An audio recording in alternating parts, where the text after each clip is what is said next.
Oh, what a journey. Really, that was quite a journey, wasn't it, fellas? Oh, I would have hated to miss that. It was incredible. I'd give it a 7 out of 10. Are you kidding me? The way that Luigi managed to both simultaneously suplex the castle on top of Bowser and collapse his entire cosmic generator, thus restarting the timeline into the much more underwhelming Phase 4. I think it's an incredible feat that we've achieved this. Dude, I can't believe say that, Luigi like- just had to use one punch.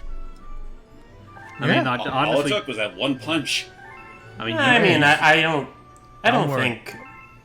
think that actually happened. I wasn't there to see it, and if I were, I wouldn't remember it because we're on a new timeline.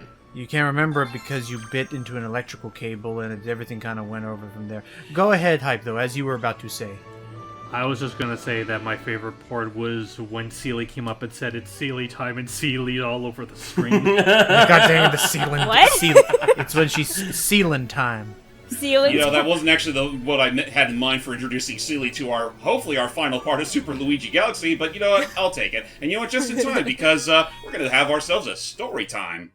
She stood over Bowser's corpse, looked down, and said, Hello. "It's time to Sealy the dealy." I kind of miss when Rosalina's voice was more motherly. Yeah, I kind of miss it too, but Yeah. I mean, it just really helped her character. So, yeah, ladies and gentlemen, we're going to be doing the Rosalina storybook for you all, and I propose that we narrate the chapters one at a time, Okay. just to make this fun. Could I narrate this one since it has my name in it? Sure. Our story begins with a very, very long time ago with a young girl. One day, this girl spotted a rusted spaceship holding a small star child. What's your name? Are you lost? The girl asked the star child. I'm Luma, and I'm waiting for Mama. She's coming for me on a comet, Said the star child, who had been waiting day and night. Well, that's a very long time to wait. Don't worry, I'll wait with you, the little girl promised Luma. Pinky swears. At nightfall, the little girl borrowed her father's telescope and peered into the sky.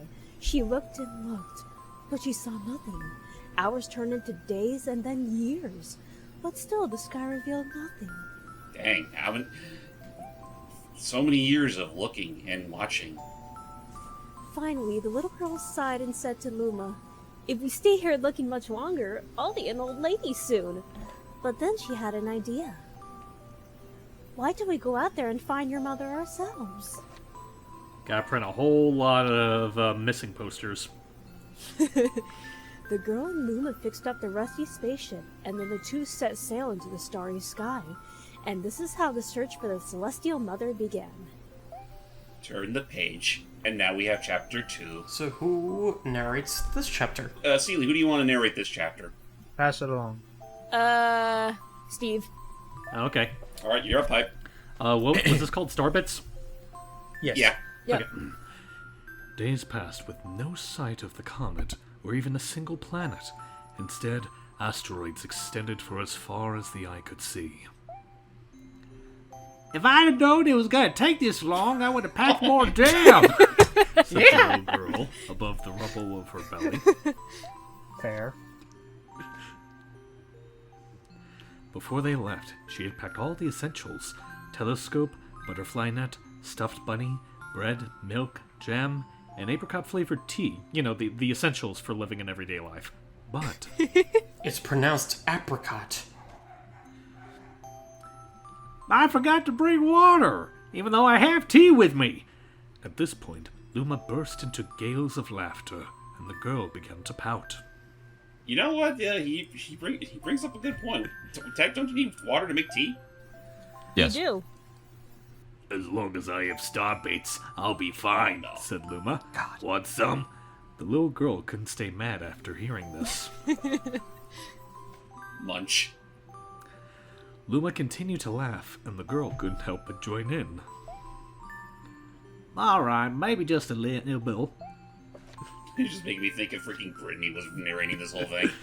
What? Leaning far out into the ship. We'll explain later, Sealy. The pair began to collect star bits with the girl's net. They almost fell out a few times, considering there was visible holes in the net, but they kept on collecting. The star bits tasted like honey.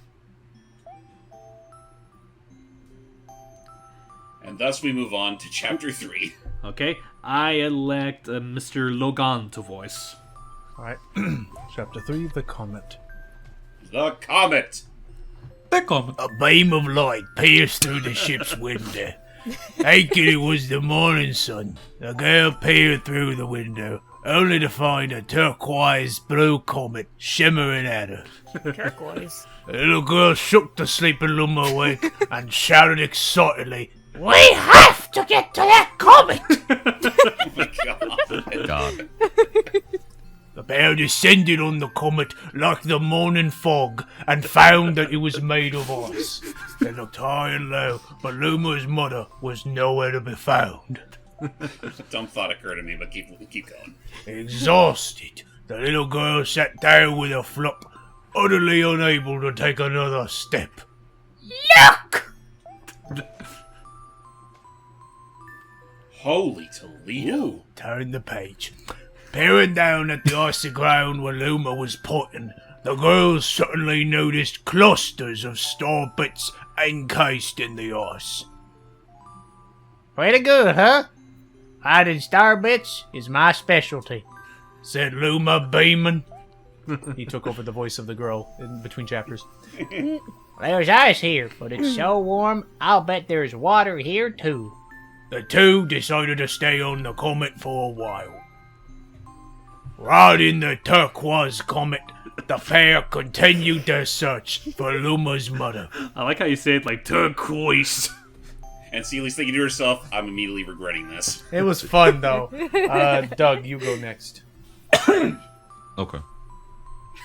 Alright, The Dream. One night, the girl dreamed about her own mother. Where are you going? She asked. The mother's retreating back. Without turning, her mother replied, Don't fret, dearest. I'm not going anywhere. I'm always watching over you, like the sun in the day and the moon in the night. Surprisingly professional. Aww. Indeed. A wave of sadness washed over the girl. What about when it rains? And I can't see the sun or the moon. Her mother fought for a moment before responding. I will turn into a star in the clouds and wait for your tears to dry. When she awoke, the girl's face was damp with tears. You have star bits in your eyes, said the Luma to the girl. Wiping her face, the girl replied, These are tears, not star bits. I'm crying because I'll never see my mother ever again. At this, Luma began to cry too. Mama, oh mama. There we go. Really Waluigi in disguise. Luigi. Gasp!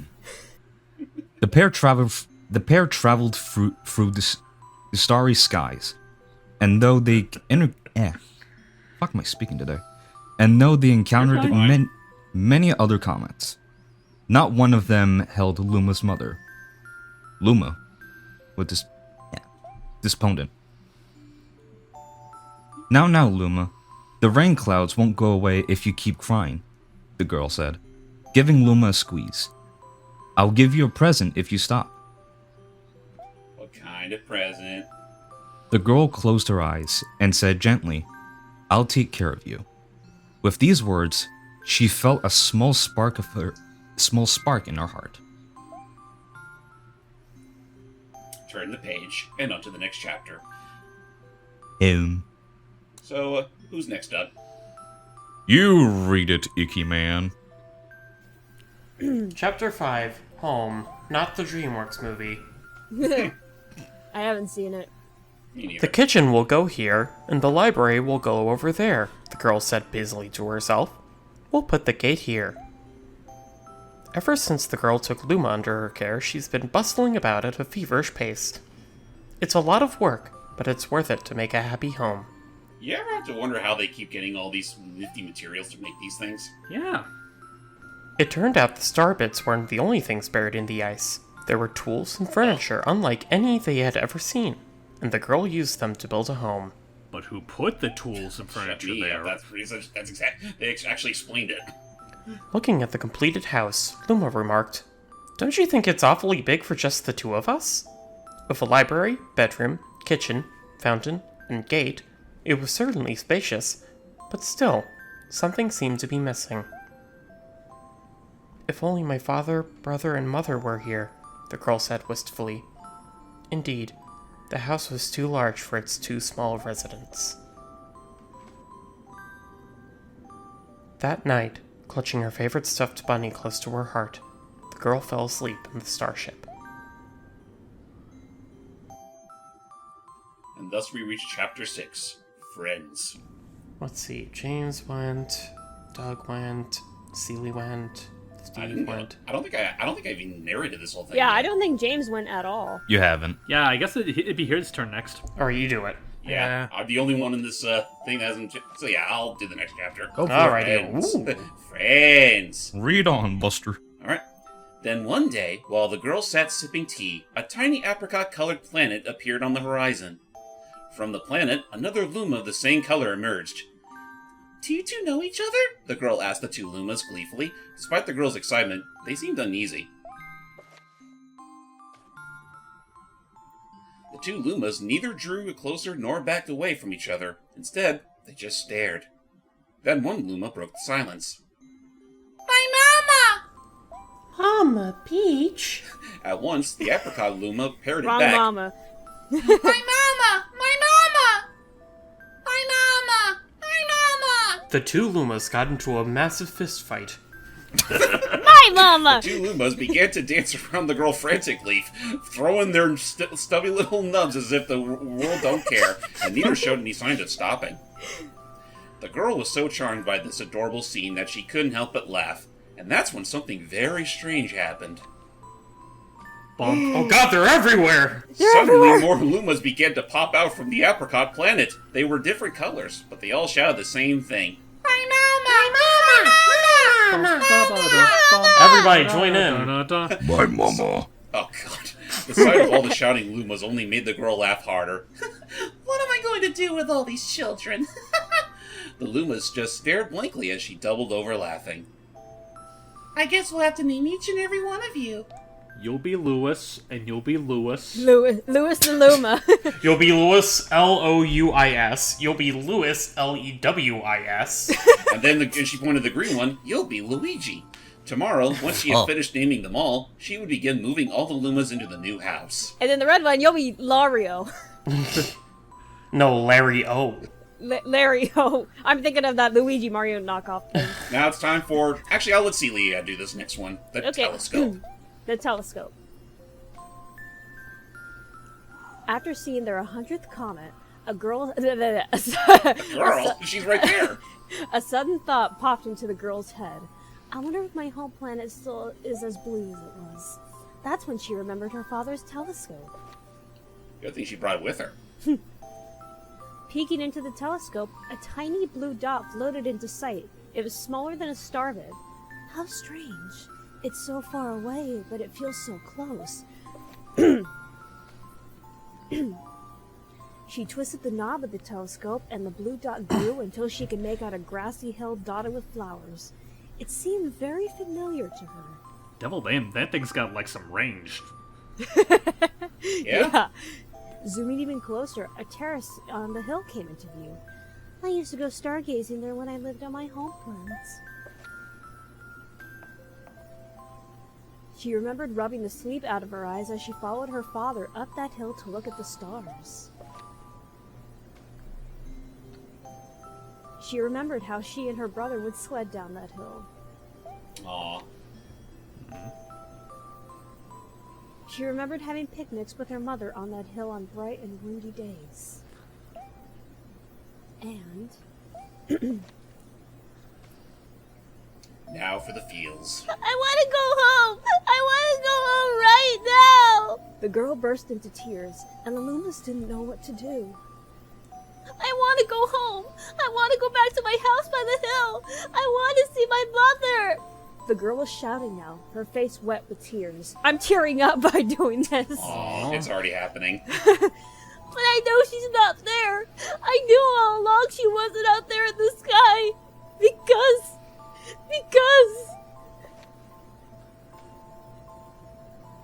she's sleeping under the tree on the hill! This is brought to you in part by Super Mario Galaxy, rated E for everyone. Fucking hell, James. The girl's cries echoed through the stars, and a hush fell over the area. Oh man, I'm still tearing up. This is a Mario game. I gotta wipe my eyes. You know, Mr. Bing Bing Wahoo himself. I mean, I know that this was released after Super Paper Mario, which had a pretty fucked up plot for a Mario game, but even so, this is still pretty heart-wrenching. I never played it, and I heard how screwed up that was. Oh yeah. Anyway, who do you want to do this chapter? Logan. Alright, Logan. Hello, I'm back. No, man. Though usually quite cheery, one day the girl became sad again. Luma drew close and tried to comfort her. Mama, you still have me. And don't be sad about your mama, because she's a part of you. I mean, she's always close by. It's like me. I love Star Pits because they remind me of my mama. No, the girl said, unable to stop the tears. A lonely look flickered across the marketable plushie's face, but it was soon replaced by a wide grin.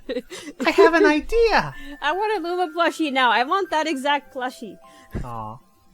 I'll transform into a comet. A soaring comet that can carry you all on this journey. Really? Oh boy. With that Luma, trailing bands of white soared high into the sky, and just as quickly started to plummet back down. Oh my god, no one told me this was gonna hurt! Boom! Kaboom! Kablam! The ground shook, and a bright light poured out of the crater that the Luma had created. There's a leak in the planet! We're going down! Sinking! Oh, fuck! The bands of light twisted together to form a comet tail. And then Luma emerged, reborn as a comet. The girl could scarcely believe her eyes. But how? She kept asking. Puberty. Yes, Our destiny as Lumas is to transform into different things. said a red Luma, who had suddenly appeared, uninvited. Stars, comets, planets, we could become all of these things. When I grow up, I want to become a star that makes James go through a very difficult level, said a green Luma. When I grow up, I want to be a steam shovel, said the blue Luma. I love it. A blue Luma chimed in, I'm gonna have existential dread in the movie. I don't think that's the same. Wrong I don't think blue that's the same Luma. kind of Luma. it was a blue Luma, I thought. Yeah, Lumily. but it's Lumily. Yeah, I was That's just about to say Luminate. that. Fair. All of the Oh, Lumas can we all together say no more crying? in different voices, by all means, no more crying! No more Crying! crying! No more crying, Mama! No more crying. Oh, I see a God. girl in the audience, by the That's way. the dark. No, you're fine. That's the dark Luma. That's the deep one. the dark Luma. Thank you, said the girl in a whisper, and she pulled the Lumas close and hugged them. Oh. Each one, All 600 of them. one at a time. It took about 2 hours. From that day on, star 2 bits hours. no longer fell from the girl's eyes. The girl's eyes, whatever. The comet set forth for the girl's home planet, its long tail blazing proudly behind it. Author's note, do not show to Miyamoto. Do you think Rosalina Ever found? celebrates Christmas with the Lumas, but she has to play the role of Santa Claus? Possibly. Maybe. Go ahead, James. Yeah. I mean, I'm pretty sure the Lumas don't ask. They ask for the simplest of pleasures, so it's really not that bad. Anyway, since this is the final chapter, I'll go ahead and cover for this one. Okay. Oh boy. With its many Lumas and telescopes, the comet was quite a sight to behold. The girl and Lumas were proud to call it home. As a welcoming party for a new Luma, the girl gathered everyone in the kitchen and said in a louder voice than usual, Alright, everyone, let's make a cake. A cake sprinkled with star bits. Then it will be a star cake. The Lumas excitedly began to gather the ingredients. I love that little stroller. That gives me an idea. As she watched the Luma scurry about, the girl smiled and thought to herself, This is my family now, and I will stay with them until they're ready to leave the nest. And when they do leave, I'll see them off with a smile. Because that's what makes a mother happiest. That night, when the girl laid down to sleep, a soft light enveloped her and reminded her of the blue planet she once called home. But it would be nice to return home once every 100 years to nap in my favorite sleeping nook. That just sounds so ridiculous to say out of context. Kinda does, don't it? The comet carrying the Lumas and the girl continues its journey to this very day. With more family members in tow than can be counted, it's said that the comet visits the girl's home planet once every hundreds of years, its proud white tail glittering in the sky. The end. Wow. Mother, where's my sacrifice? Oh, hang on. And thus the story is finished. Hooray. You know, I have to say, this was very sweet. Like, Where'd I she did go? not- I have to say, this was a very sweet story. Like, I was not expecting them to really go that in-depth into Birdo's backstory, but you know, I applaud. So what do you think of it, Luigi? This was a pleasant bedtime story. I'm very sleepy, and I'm crying in my teeth, and I'm going to cry in my sleep, and I'm going to crawl away. For Luigi! I was so sad even for Luigi. Alright, with that said, story time's all over. Now it's time for the purple comet hunt.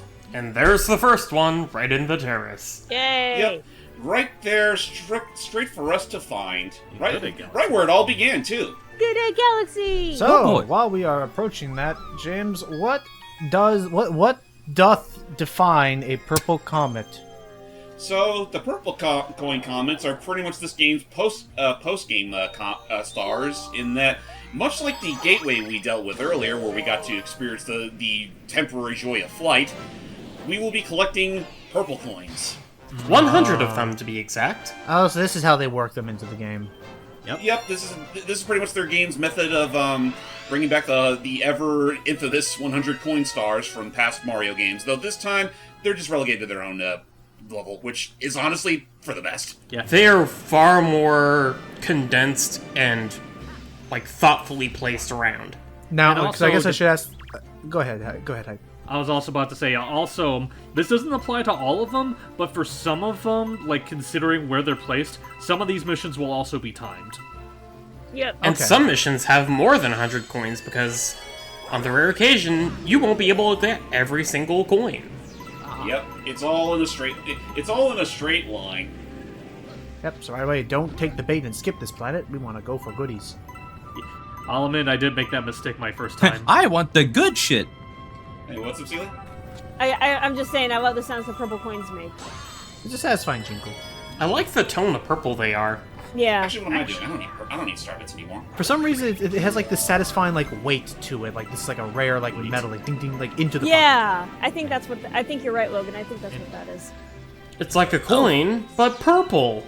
And actually, it's actually fortunate that Celia chimed in because I know it's been like a good while since she's been in video, so I want to take that opportunity to say, Celia, how about you begin with your, enthrall us with your memories of Mario Galaxy? Yeah, and also tell us the reason why I thought it was a good idea to bring you along on the very last session of the game that we previously did a long time ago by your hands. Sorry. Because of Luigi and purple coins. And also because you did do the original Mario Galaxy for us. Yep, that's true. Yep. Hey, Celia, Yeah, did you too receive the M for Mature call? I did not. Oh my god. Ouch. Oh. So yeah, for those that aren't already know how, you tell us what that whole story's about. Yeah. What happened? With there? pleasure. So back in 2007, it was November. I had Super Mario Galaxy pre-ordered at the local GameStop, and I was really excited for it that year because it looked like a really dang good. It looked like no other game I've ever played, besides Mario 64 and Mario Sunshine. But Right. it looks so fucking pretty. That's What are why these it's my favorite trailers? Mario game. Like, this is what I consider the best looking Wii game next to Mario Galaxy 2. Yeah, I can't disagree with that. I think Twilight Princess maybe sometimes also reaches that point, but that's fair. Yeah, but Twilight Princess is also a GameCube. I call dibs on recording that, right? I don't know, we still gotta get the Wii U thing on that figured out. I can't wait! I got it figured out. We just gotta do Wind Waker first. I know, I gotta do my Wind Waker HD thing. Anyway, well, first of all, where did the star... Oh, I see, the star spawned here. So what I remember was, it was the night after day of school. I got home, and I learned that the game was coming out that night, or maybe the day after. I can't remember exactly. You were too starved short of getting an extra life. Yeah, I was getting an extra life. I needed more life in my systems. Yeah, that was wee little baby. So anyways, I was pestering my my parents. It's like, can we get the game now? Can we get the game now? Can we get the game now? And we were waiting for the... Oh my god! They're all coming out of the woodwork, boys. To the fountain! And that one's actually going to be pretty quick, so sure. Yeah. Do that. I think that one's a pretty okay one. Yeah. Anywho, so I'm waiting for the call from GameStop to say, for them to say that the game is available. And we get this automated message on the line. Super Mario Galaxy is rated M for mature. Please buy your games responsibly. And my mom goes over to me and asks Max, you blur out the first Max Goof? Yeah, Max Goof. Alright, but yeah, whatever. Sorry. Continue. Icky, is this game for kids? And I try convincing her. I was like, Mom, it's a Mario game. Mario can't be rated M. Unless it's rated M for Mario. Exactly. Just says W is for Wumbo. And so I got the game. I thought it was W for Wario. Ooh. Oh, by the way, this is a rare occasion where we have a time limit in terms of getting all 100 purple coins. This one isn't so bad though. It really isn't that big a deal. Yeah. There's some that are worse than others, but this one I remember being relatively alright. You know, what are you doing? I was gonna say, James! Oh, there you go. Not for nothing, I enjoyed Icky's story, as much as everyone else. Well, hold on. There's one little facet that I didn't manage to explain the first two times I explained the story. Oh, okay. All right, let's hear I plan on rectifying next time I tell the story. No. So the cool thing about pre-ordering Super Mario Galaxy at the time is that it came with, a little commemorative coin. I think it was made of, actual gold, too. I think I know which one you're talking about. It was one side of it. Shit. Dang it! One side of it was a Luma, the other side was, the Mario Galaxy logo. Okay, that might be... that's actually the same one I had. It's really pretty, but unfortunately, I guess I lost it in the middle of one of my moves. Was that only with pre-orders? I still have mine. In fact, it's little... I primarily keep that thing as a designated card scratcher. A card scratcher? Oh no! I love it. For scratching stuff on the back of a card. A prepaid card, yeah. Yeah. Ooh, that was risky. Odd humanity. Or, scratching off a lottery ticket. Assuming I was desperate enough to get any lottery tickets. It's the fool's tax, Exactly. Ooh, don't scare me like that. I was about to say, don't pull that same move again. I know. I learned my lesson, Daddy. Should we let Sam know you called him that? Yes. No, because Sam's my mommy. Oh, yeah. You deserve that. Yes, I did. I don't care if it was an accident. You deserve that. You know what? Maybe you should save the last 10 purple coins as, the very beginning of the thing. That was funny. Skip those 10 coins right there. Anyway, I said skip them. You big doofus. Listen, I'm sorry if I've had, years of Mario Odyssey gameplay etched into my brain to the point where it's literally screwing with my muscle memory on Luigi Galaxy. Oh, you think you're just going to throw your hat and do another long jump on it? Yes! Wouldn't that be cool, though, being honest, though? Yeah. I'm looking it up right now. It is one of the best techniques in the game for me. And dude, and it's happened. Have you seen the Odyssey mod for Mario 64?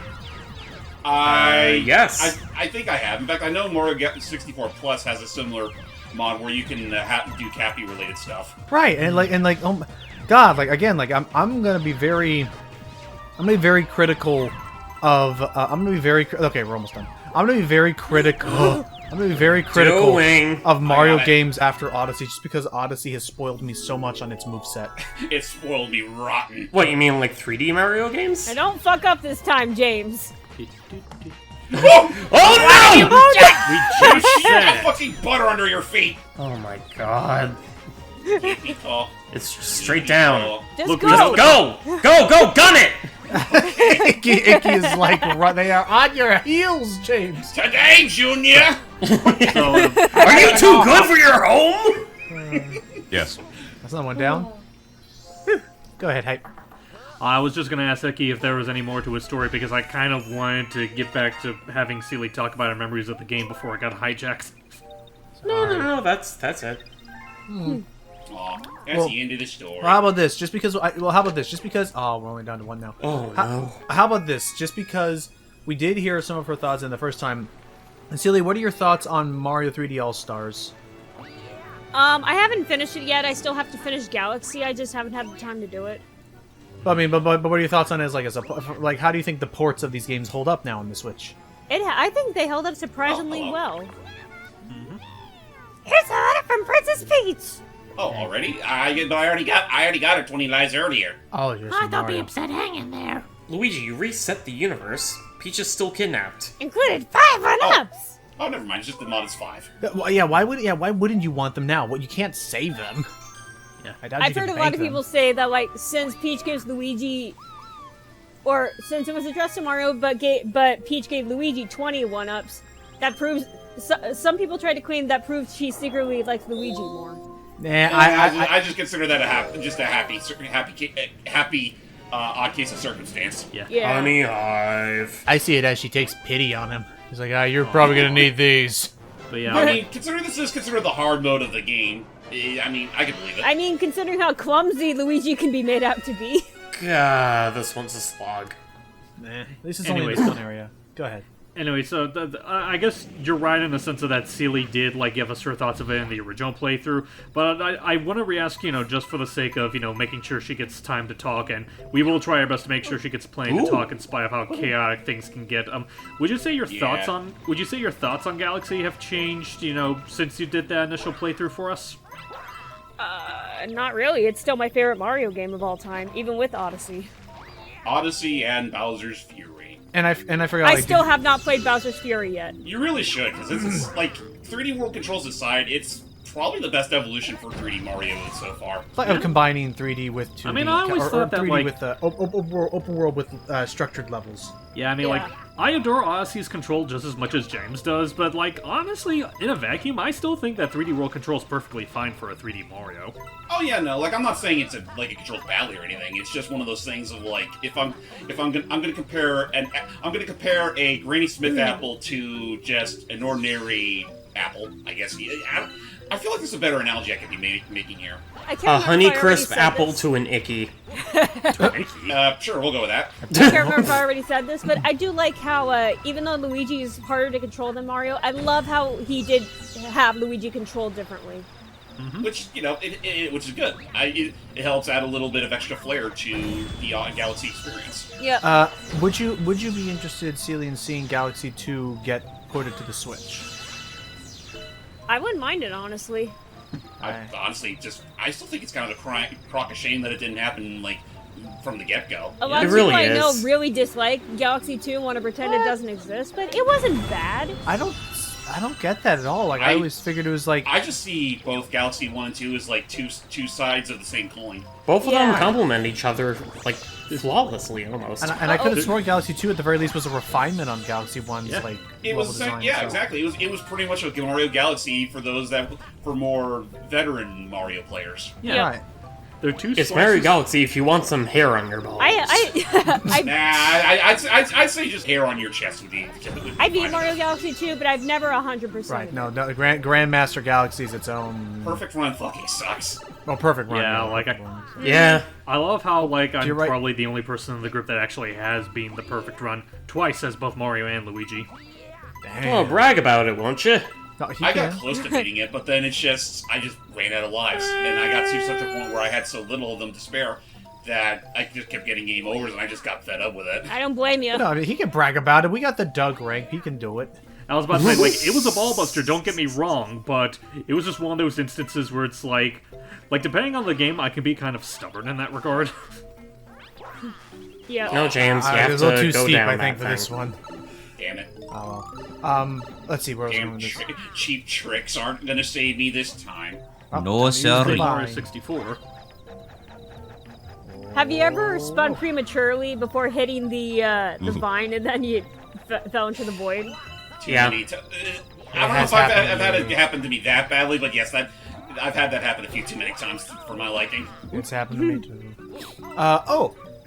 If it's Hold on possible. 1 second, there's a knock at the door. Okay, while you're answering doors. the knock at your chamber door, if it's possible to go off of Galaxy a little bit, Hype, I was actually curious since again it's been a while since we've last had her on the the videos and stuff. Sealy, what? Actually, before you go on with that statement, Logan, I just would like to say as a or just a heads up. Yeah. We're recording this literally a day before the September 14th Nintendo Direct, so anything that happens by then is not going to be relevant. I was wondering if you were going to bring that up. Correctamundo. But well, not just that. I mean, because I was gonna bring up a direct, which is gonna be Sealy. What are your thoughts on Mario Wonder? I'm looking forward to it. I mean, it looks cute. It. Don't mind that. Yeah, I'm Don't trying. worry, that's gonna get cut out. Yeah, I'm just trying to collect my thoughts here. It's okay. No worries. Were you a fan of things like? Were you a fan of games like New Super Mario and like the 2D ones? You know, I'm sorry, I can't concentrate on my thoughts. No worries. Just going. right click his icon and drag the volume. Gotcha, Alright, hang gotcha. on. Sorry, Icky. You gotta remember to mute the mic sometimes. Whoops. Continue. Yeah, I'm sorry, Iki, if you're watching this later on. I'm right here. Oh, welcome back, David, Iki. sorry. Please learn to mute your mic for future sessions when you need to go away for something. I'm really sorry about that. It's the shelving guy came over, so. Oh, gotcha. Yeah, anyway. So because he's putting a shelf in my room, I had to record in the living room, which is also connected to the entrance. So that makes sense. Well, that was a weird camera angle. We hope it turns out well. No matter. I mean, Lord knows we got the time in this session. So back to you, Sealy. With all the time in the bloody world. So yes, back to Sealy. Her thoughts on Mario Wonder and what all you know of it so far. I am looking forward to. The Wonder Seed is definitely I'm definitely intrigued by that the most. Oh yeah, the Wonder effects. Yeah. I'm curious about. There's been a lot of insane ones that have been shown off so far. I mean that the music is. I don't know if catchy. I don't know if catchy's the right word, but I think about it, and that song gets stuck in my head so easily. Oh yeah, that's a really good. It's a freaking earworm. Actually, I just remembered something. Sealy. Yeah. What are your thoughts on Peach and Daisy as elephants? Oh yeah, elephant Mario, the elephant power-ups. Oh! Okay. Come on, get it. No. Just like the new power-ups. I'm gonna stay silent until James gets those. Come on. Yeah, okay, good. All right, as you were. Okay. I mean, like Logan said it best. Deviant Dark got their wish. Dun, dun. Not I didn't say. I didn't. Other things too. I didn't say just Deviant. I was like just the internet in general. But I remembered seeing a lot of people like Luigi landing on his face. I don't know why I thought that was gonna work. I just remembered individuals like Pringus and everyone were like, "There's no way they're not gonna." Nope, they did it. They did. They actually did it. Did he just? Aye, he did. I was hoping to God that Nintendo wouldn't do a fucky wucky. I was severely disappointed. Well, we talked DeviantArt got their way. Listen, I'll always give them credit where, in the grand scheme of things, like Nintendo made it about as tasteful as they possibly could, but it's just, the fans are gonna do their own stupid shit with it. Oh, you know it. It's impossible! Yeah, I feel like it goes without saying. And I mean, at that point, it's like, at this point, who gives a fuck? Just let them do what they want. The fans are gonna do whatever. The fans are gonna sexualize anything. They will. The game's gonna be fun. Right. I might have brought this up a couple times, but I think, I can't remember if it was officially published or not, but in Japan, there was a, it was based on Zelda Ocarina of Time. It was a Joujinshi hentai manga. It actually was Oh. officially published, I think, or something. Was it official? I wasn't I don't sure know. if it was. I need to double check! Okay, wait, what's this about a doujinshi? Doujinshi hentai manga. On Zelda? Apparently. Meanwhile, the sky is blue. Yeah, Ocarina of Time Zelda, and That's disgusting. you can censor that if you want to post-com. I'll look into it. It was really weird. You could probably censor it with an elephant shout. Yeah. Totally appropriate. Before we got into whatever on God's green earth we were just talking about, I wanted to rewind a bit to, like, before the elephant was brought into the room, I was just more so curious as to, like, just in general, Silly, what were your I thoughts see what on you the... did there. But just in general, Silly, what were your thoughts on, like, not even just Peach, but... Because you've made it very vocal how much you love Daisy as a character, the fact that we finally get to play as Daisy. I'm happy that Daisy's in the game, and I remember reading somewhere that one of the developers, I can't remember who, I have it in my phone somewhere, that the developers included Daisy in the game because so he could stop his daughters fighting over Peach. Right, that was the cute little... Why can't we have 2 princesses? In fact, hell, maybe for the next 2D game, have 3 or 4. You know. I'll see if I can find the name of it. Like, I'm just saying, Rosalina and Pauline are free game. Yeah. You know, considering there's so many playable characters out of the gate, why not DLC characters?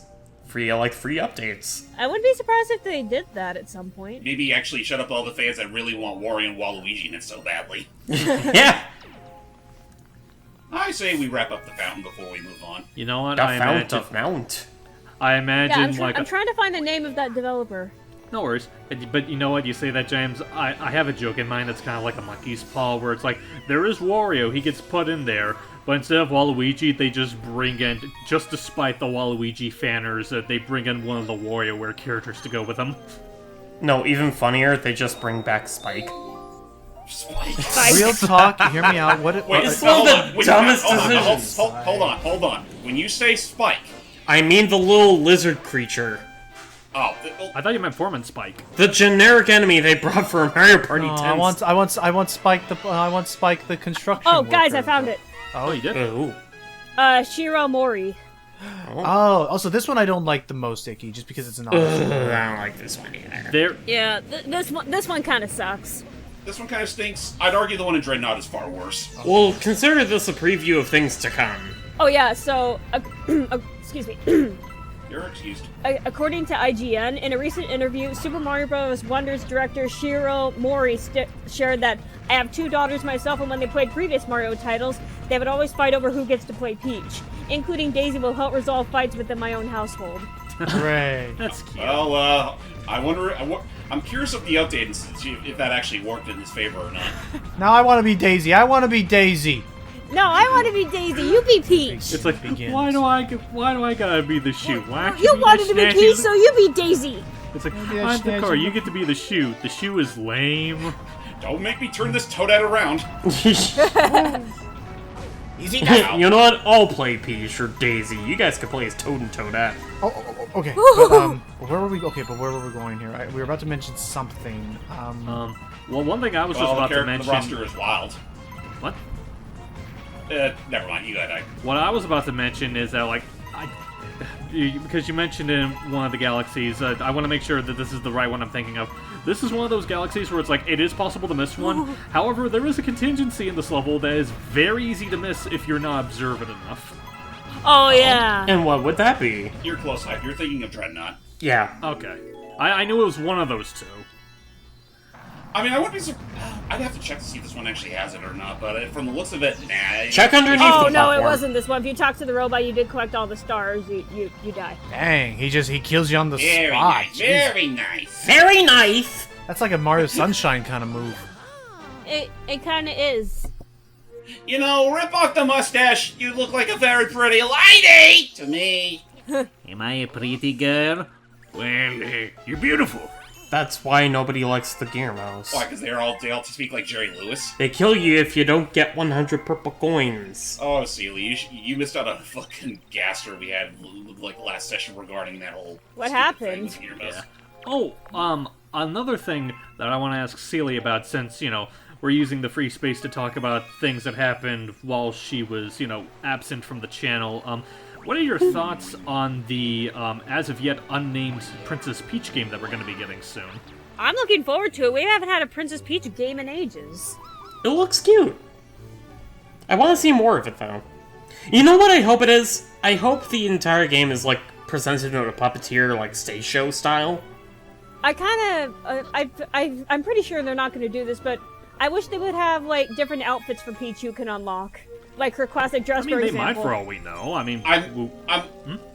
This is just a pure speculation on my end, but I wouldn't be surprised they're going to treat it almost wholesale like a magical girl sort of game. I do remember one person speculating, granted this was from a leak I've heard, so take it with a grain of salt.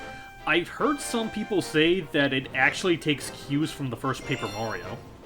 Oh, I can believe that too. If this is the same one I'm thinking of, oh yeah, no, I remember hating this one when I was younger. Oh no! I hate this one. Purple coins, shoot the bone pen.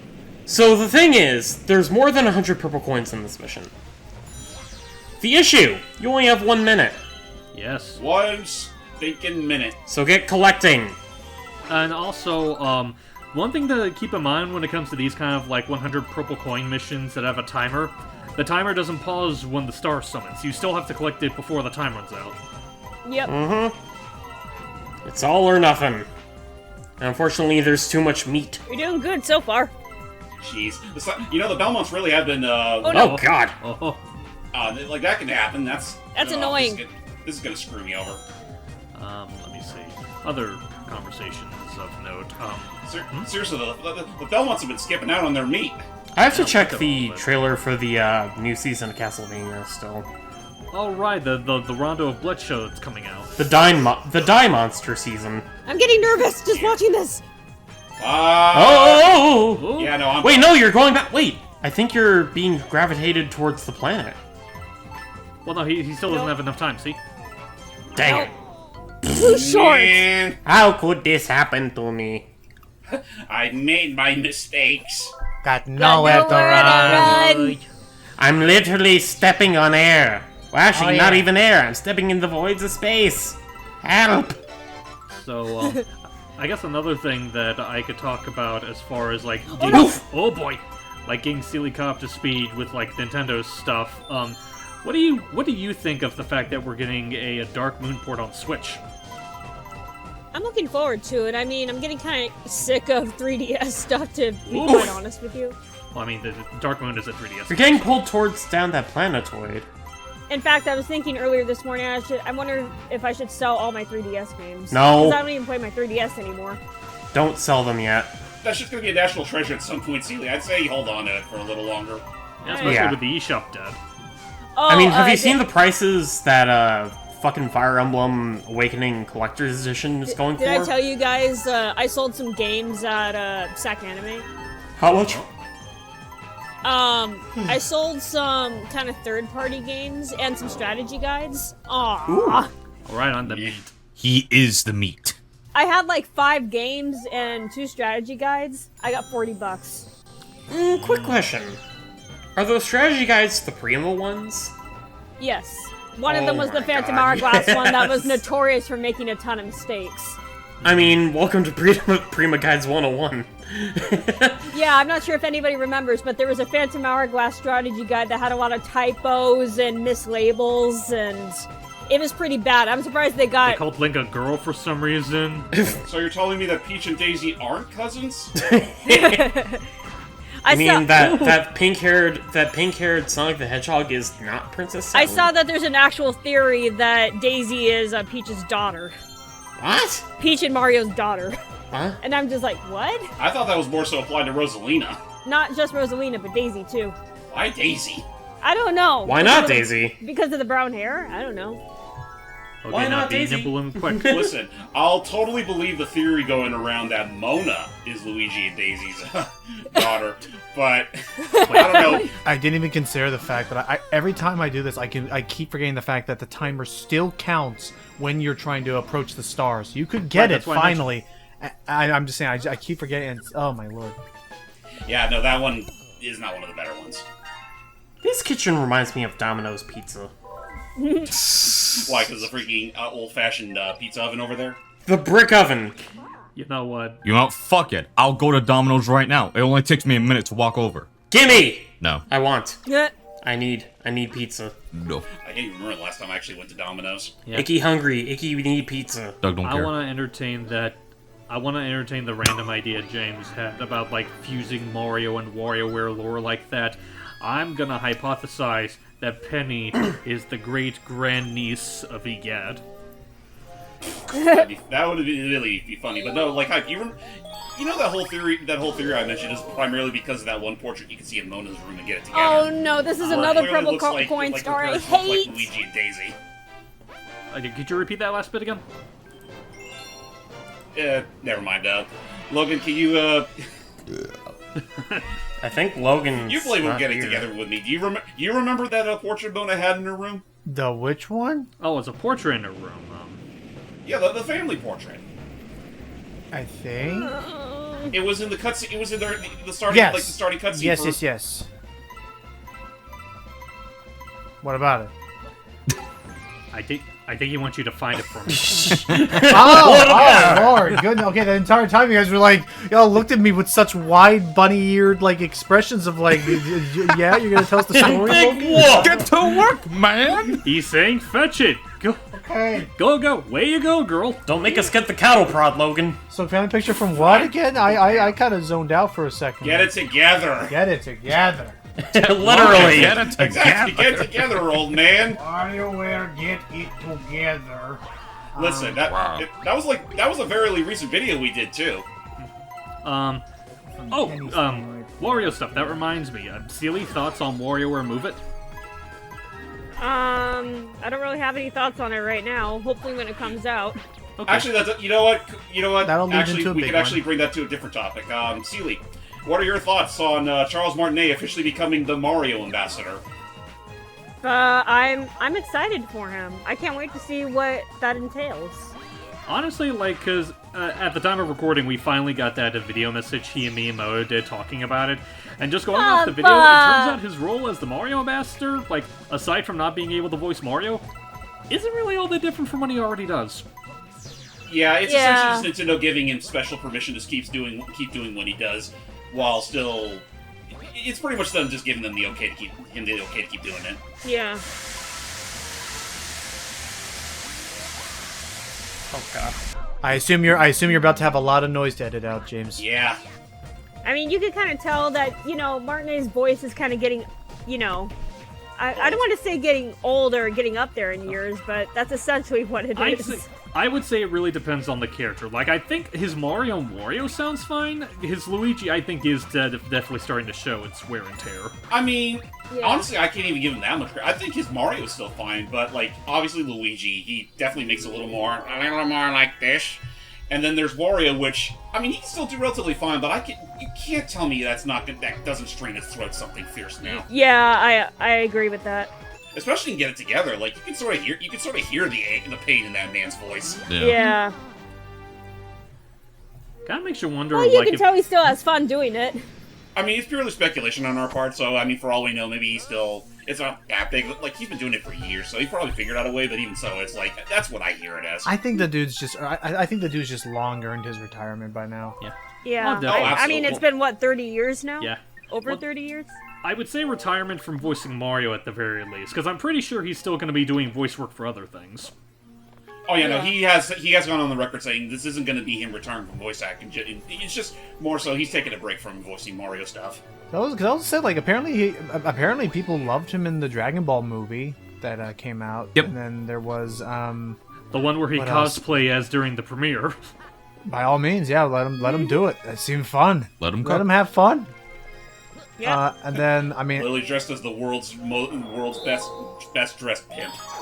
maybe and the problem didn't help that it was all in purple, so immediately people started thinking that's Wario. And then I think didn't someone draw Wario? Wario knows how to get together, if you know what I mean. I was like, didn't someone draw Wario in the suit at one point?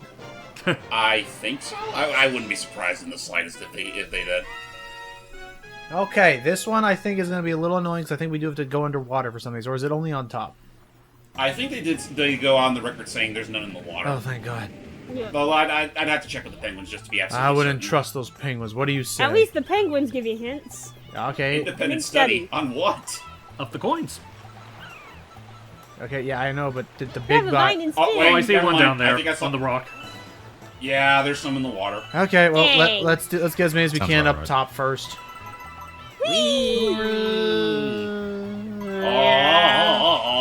Just imagine all those coins slamming into his face. Do you know what this reminds me of immediately?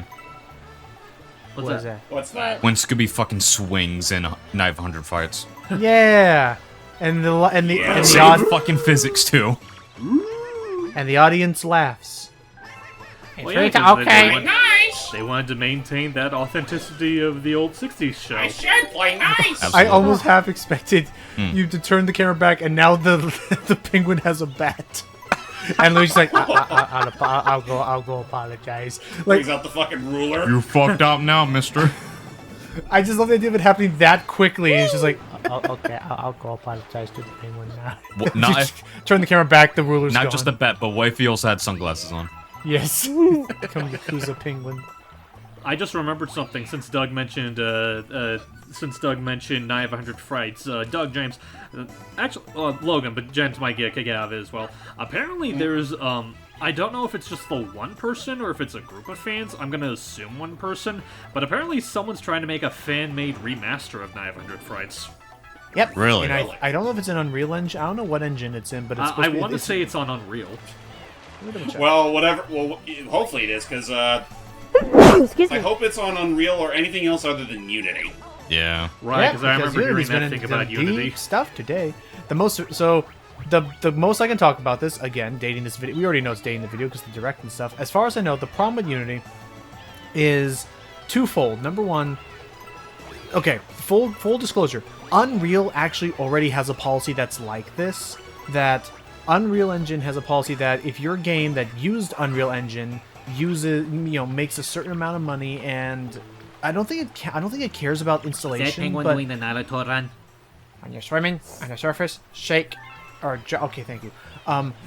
Is that I believe it has nothing to do with the amount of times that your thing gets installed. It only cares about how much money did you make, because I guess at that point, again, they're trying to see it as like a licensing thing. Like, hey, listen, your game wouldn't have existed without our engine. We'd like to get at least some cut of the profits from it. That's what Unreal Engine does. And that's Unity fair. is trying to do something now where there's now a couple of problems with it. Number one, it also takes into account how many times your software has been installed, not purchased, What? installed. Sealy, if you were to right now take a Unity game, which could be Ori, it could be Hollow Knight, it could be a lot of things.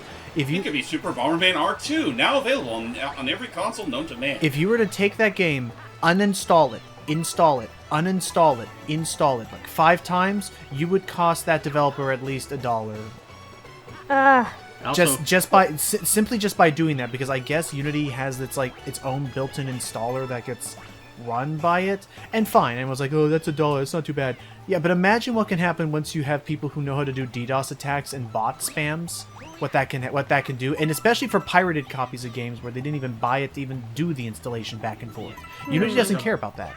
do you mind if I interrupt real quick? Because I want to chime in on what James said. It's like, I applaud you, James, for advertising Bomberman R2, because God knows Konami refuses to.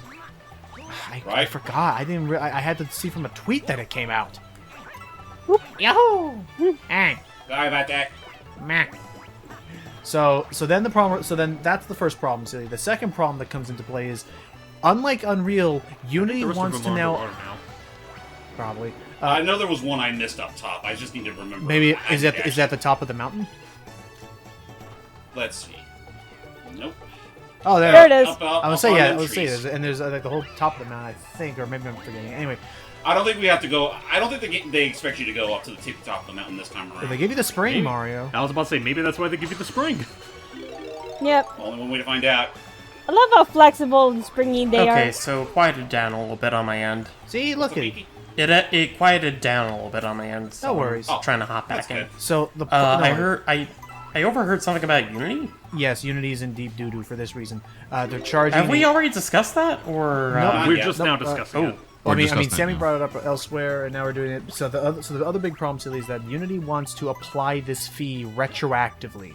So if you've already made this game, and it could be like 10 years ago that you released your game, Unity can look at you and just say, yeah, we now want you to pay us $2,000 just right now for all the stuff. When people are like, what are you talking about? You never asked for this. We signed and agreed to the terms and conditions. To which Unity's response literally was, Not my problem. okay, so we've deleted the terms and conditions from our GitHub right now, so no one can actually review what our terms and conditions are. Don't worry, it's nothing bad's about to happen. We're totally not. Nothing's gonna change. We're totally we not going promise. to change this, especially Icky, because there is actually a clause in their current terms and conditions that says that if you don't agree to a current terms and conditions change, you can change. If your game was made while another terms and conditions was done, you can elect to use that other one instead. A lot of people are now theorizing that I think they removed it so that they can quietly and conveniently remove that clause from their terms and conditions. Oh, so they can retroactively get rid of that clause while nobody is able to actually which makes see me it. wonder, what was even the point of designing an escape clause in your terms and conditions if you can escape the escape clause? Assholes. Don't forget that other tree over there. Yeah, I was So gonna that's say. the part where now So that's the part where You said that retroactively. Wait, James, you that they missed could- one. I did. You did. I believe they give you more than enough. But continue, Icky. Icky, I think had something else happen on the thing. But yes, by retroactively, I mean that. Oh, look at that. But again, by retroactively. Oh no! Hello? There you are. You were muted for a second, Icky. But yes, by Okay, hear me, Anyways, by retroactively. I was trying to say that you said retroactively that they are charging like $2,000 for someone using as the an Uni engine. as an example. I saw one instance that literally made me sick to my stomach. Apparently, one particular developer, I forget which one. I think it was the same No. I think it was the developers of Demon Turf. They were sent a bill for $5,600,000. By Oh my Unity? god. Which Yeah. you know what? I think I can understand why. Because remember, Demon Turf, it was in Sage, I believe, and didn't Demon Turf like have a demo and stuff? And Yeah. Oh, yeah, no, Possibly. and according they had demos. and according to Unity, if your demo is it's so weird, but legitimately, I think their terms this new fee says quote unquote If your game was free to download, you, the developer, still have to pay a fee. That's stupid. Yeah. It is. It's parasitic. It's parasitic. There's no other word I could use to describe it. Yeah. I think it's also. They're absolutely leeching off of people with this new policy. Oh, no shit. And it's completely undeserving. Oh boy. I also remember, like, again, to a point where it's like, I don't know if they were serious about it or not, but I recall, like, the Cult of the Lamb devs, they joked about the fact that, like, download the game quick, because we're going to delete it after a certain point if this Unity garbo keeps going on. Yeah, along with, like, Yep. a little gif of, like, a little frog villager shitting out Unity logo. Yeah, well, the most I can say about this now is, we all shall be prepared for the eventual Godot supremacy. Godot? It's a new game engine that a lot of indie devs have been using recently. Most especially been used in the likes of Exodiac. Oh, okay. Oh my- There's Godot. There's Godot, but I was also thinking just people talking about, like, we of the RPG make a supremacy. We shall charge no such fees. Because we are not them. We are RPG Maker. Also, I love how the Koopa Shells break lights. Yeah. Yeah, I mean it's already black magic that this thing can literally blaze through the waters anyway. Do Yep. you think there's a Koopa in that thing, or if it's artificially created? No, it died. It's like the artificial. Alright, to your left. Yeah, it was Down on there. top of that rock. There. Yep. Right there. There it is. But will you make it out with air to spare? Oh, there's air There's bubbles. air bubbles everywhere. He's got it. Okay. Or he could just do that. Refill your tanks. It's Sadi. There we go. I don't want to go through all this again. Right. At least it's not instant death when you run out of air. What is that Koopa Shell doing? Good question. What is it doing? It disappeared. Okay. Oh, it it was a remote. It broke. It was on a timer. You're in the way! Beep beep. Toot toot. But anyways, I was discussing it in like another server or something, but you know, just to cap off the whole Unity engine garbage conversation. Oh.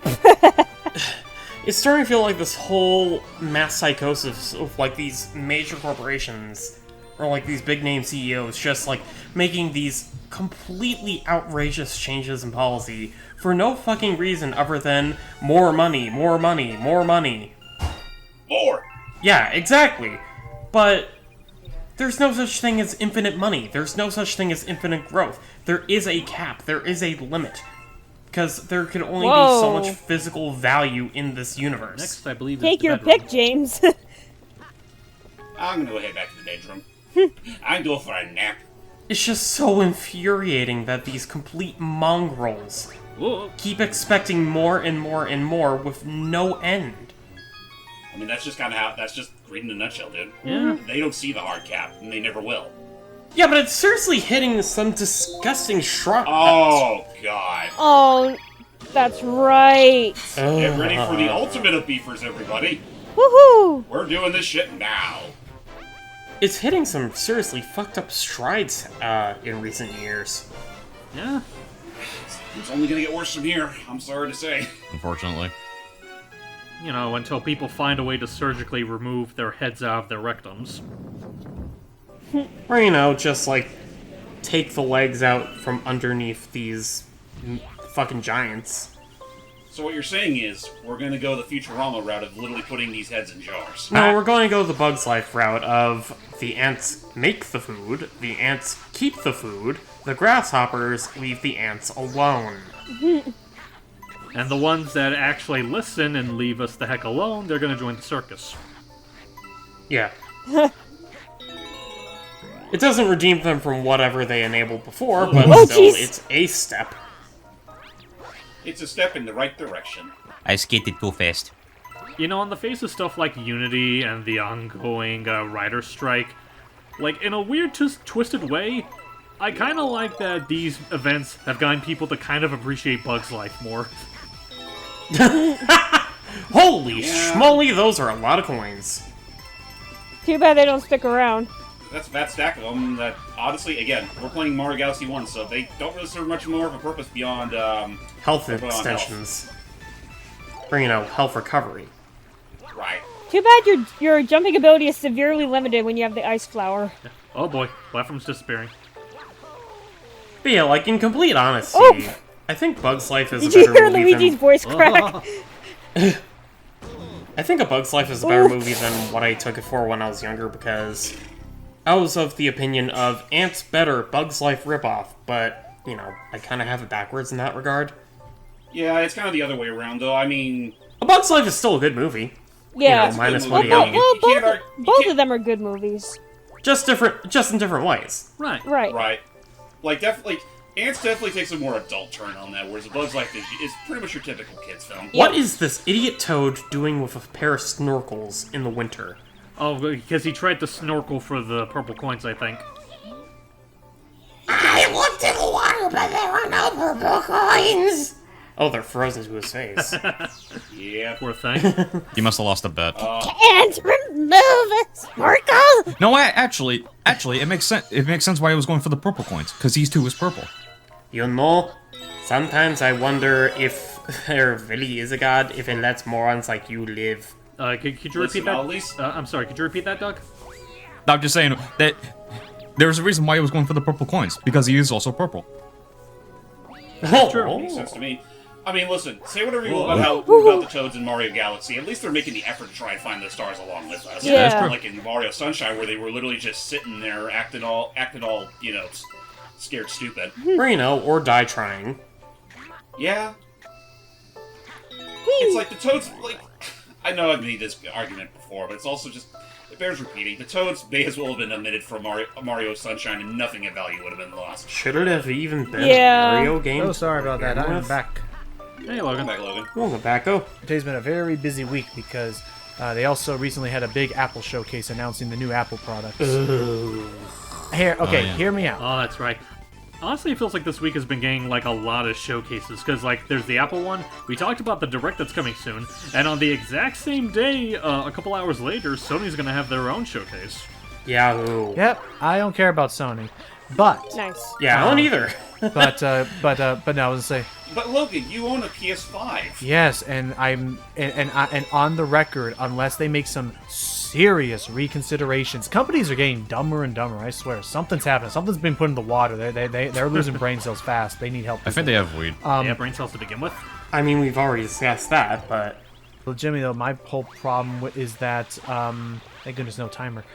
Is that Thank God, in this place, this would easily be the worst star in the game if there was a timer.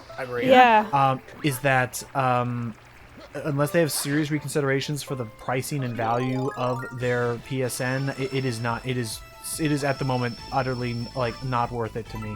You can have, especially with the weird move that they're doing this after having put a bunch of their like most sought after exclusive titles on Steam. So you can play Ratchet and Clank Rift Apart with no $80 annual fee, possibly with even better like fidelity on your PC. Like it doesn't make sense. Like, hey, the timing of it, like, here, we're going to offer an inferior product at a higher price now. Do you think it's in light of the whole notion of them putting some of their games on PC, why they decide to double down on that? Because they're afraid of, like, oh shoot, they're just gonna wait until the Steam version comes out. Well, we have to enticify them to get it on our version. But Hype, adding a $20 a year fee, increasing the price by a third, doesn't exactly entice me to want to give them money. Like, I'm not looking like, you mean I get the privilege to pay them more? But I understand where you're coming from. Like, listen, it's a tactic. I didn't say it was a smart tactic. That is fair. Again, something's in the water. Someone needs to do some research. That's a good point. They're just relying on brand loyalty at this point. So I'm not going to tune in for the state of play. I am going to be very curious to hear what they have planned, if anything at all. But anyway, and as for the Apple thing, Icky, okay, so hear me out. I'm not brain dead enough. Sorry if you actually do this. I'm just saying that maybe look into a better budget then, I guess.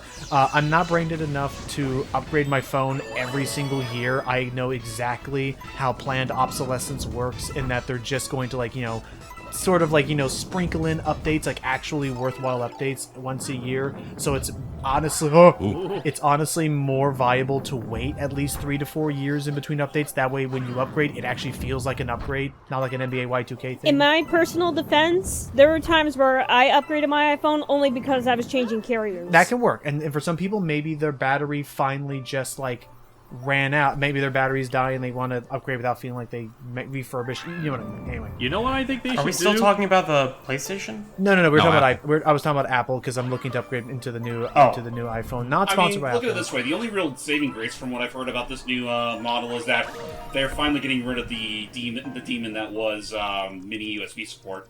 Yep, I heard about that, and I'm actually really glad they're doing that. They're actually giving us what people actually want, and that is being able to plug in the USB-C. Like normal people. Yep, USB-C. Yeah, exactly. Wait, what? They've graduated to become normal-ish. Exactly. That's pretty much the bottom line, is that they're actually relying they're actually allowing their devices to run off of the one USB style that everyone prefers. Yeah. Yeah.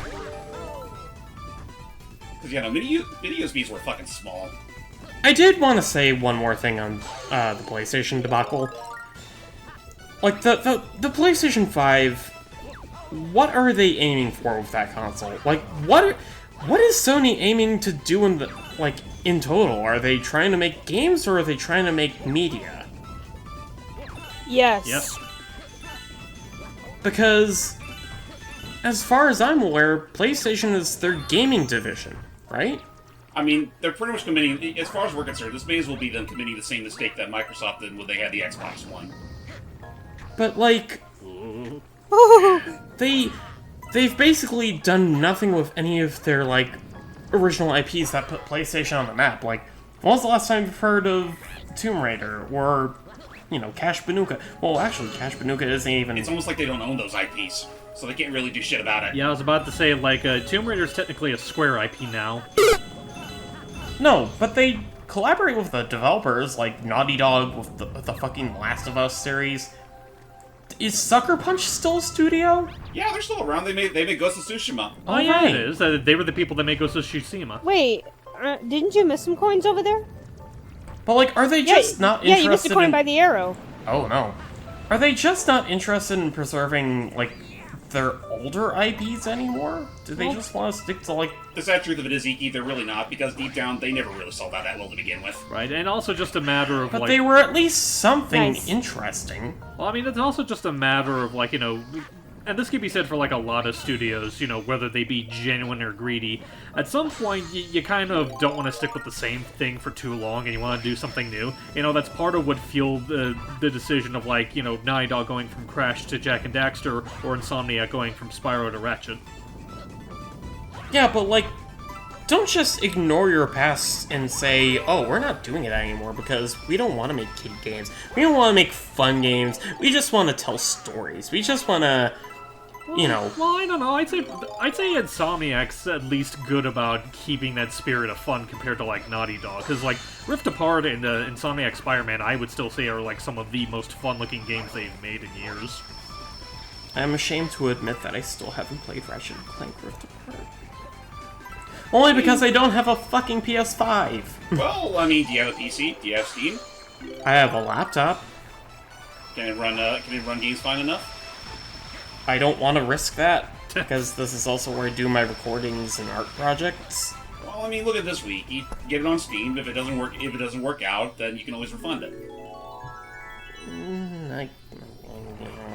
Listen, Steam has the easiest fucking refund policy of any game console, and I think it's worth taking the risk if you really want to try a game that badly. Is it possible that I could run it on Steam Deck if I were that's able to get one of risky. those? Yeah, you should. Yep. It is verified for it, yes. Ooh. Now I don't know. Now I don't know if I can promise it'll run like at the full, like with ray tracing or whatever. Or, like I'm sure it like runs maybe a 30 F. I'm sure there's like some things. It's but gonna be a battery guzzler, that's for sure. That's true. Yeah, be ready to like have it on the charger if you're playing it like that. But I mean, I usually have my Switch on charger if I'm playing that. But I was gonna say it's better that I at this point I still can see a Steam Deck being more affordable than trying to put together your own gaming PC. Agree. Very much. Oh my god, I dread the day when some cosmic force or something or some otherworldly thing presence convinces me to try. Excuse me. To develop a gaming PC for myself. It's actually not that hard, but it did cost me about $2,000. Oh, nice. You can finish the up Kid Icarus video scared me away. That's fair. Dusty Dune. Oh, not this one. This one's not...